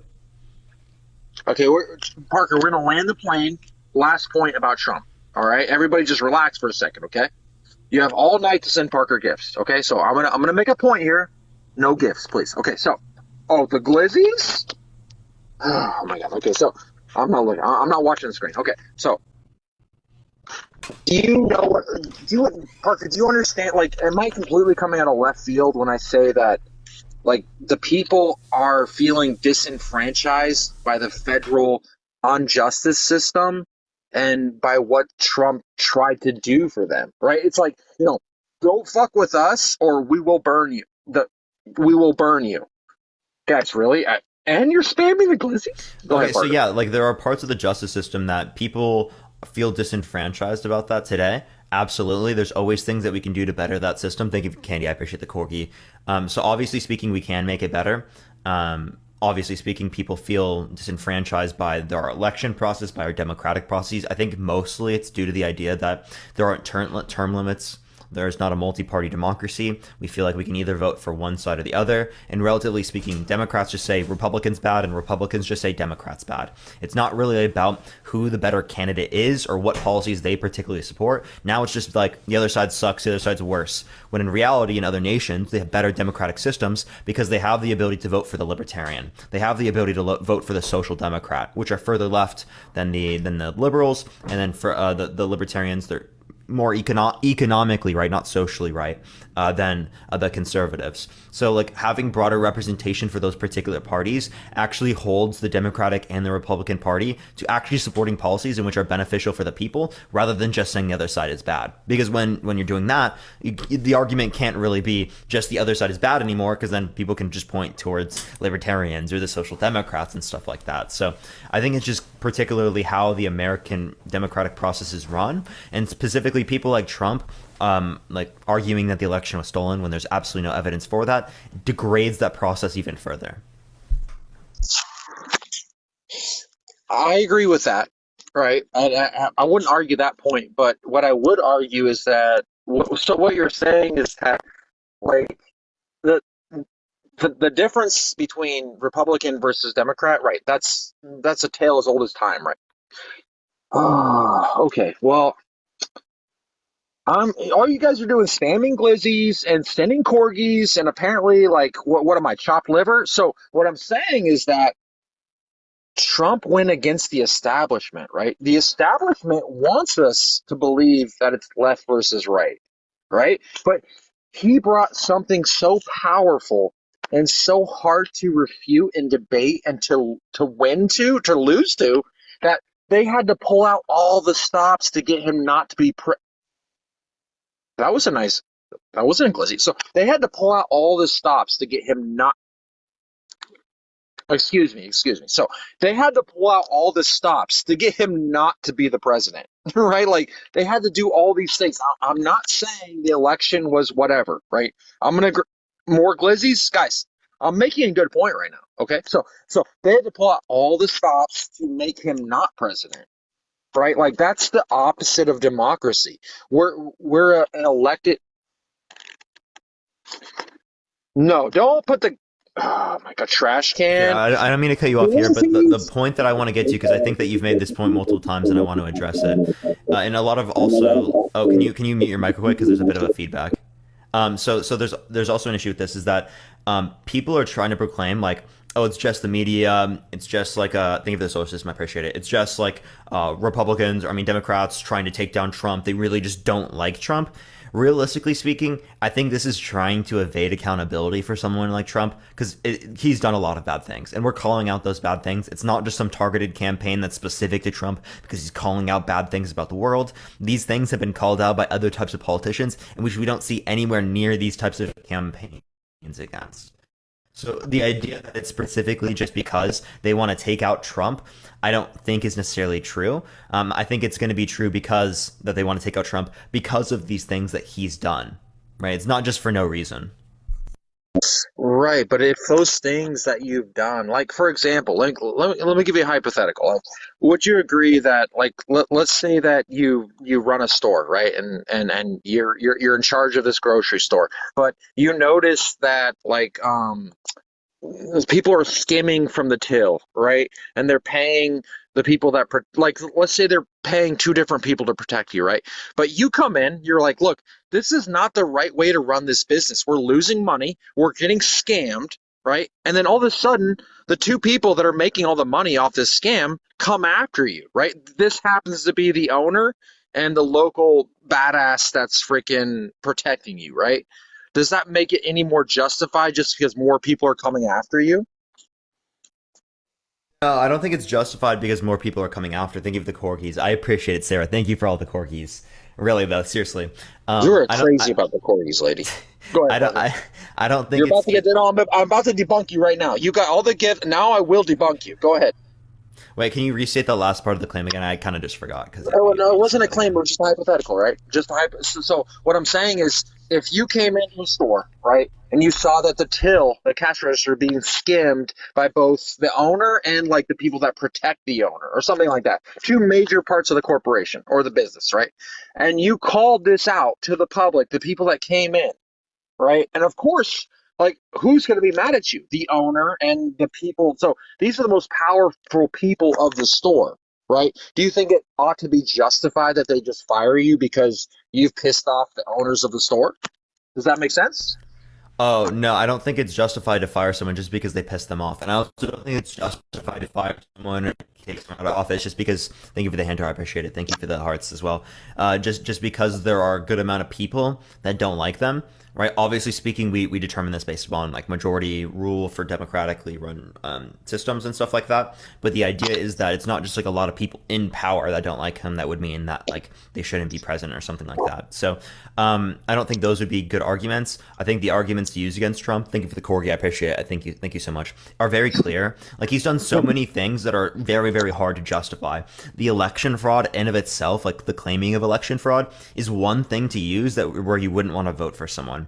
Then making claims that much is just so anti-democratic, thank you for the hand, I appreciate it, that no one really, realistically speaking, should support a candidate in which has said that, because that is very anti-democratic. Like, of course, when he loses, he's going to like, oh, the other team just stole it, right? Or of course, when he wins it, then he's going to accept it. So he accepts it in 2016. Oh my God, he won. They didn't try to take me down then, but then in 2020, when he loses, then it's stolen. So the idea is that if they didn't want him to be there, hold up. If they didn't want him to be there in the first place, thank you for the elephant, I appreciate it. He would have never won in 2016. The same way that Bernie, right, didn't win either. Wait, so but they okay? So I do have to get going. I honestly, you guys threw I'm gonna do some more research. Because you guys threw me off. Like, honestly, you're sending Parker all these gifts. You're sending me all the glizzies. Like, I cannot concentrate. Right. So I'm gonna come back and I want to debate this very topic. But let me recompose myself and we'll come back to this another day. And if you guys think I won, send me all the gifts. And if you think Parker won, don't send him any gifts. Okay. All right, Parker. I gotta get going. See you later. See you later. Bye. All right, everyone. If you like the content, follow me for ready. Tap that screen.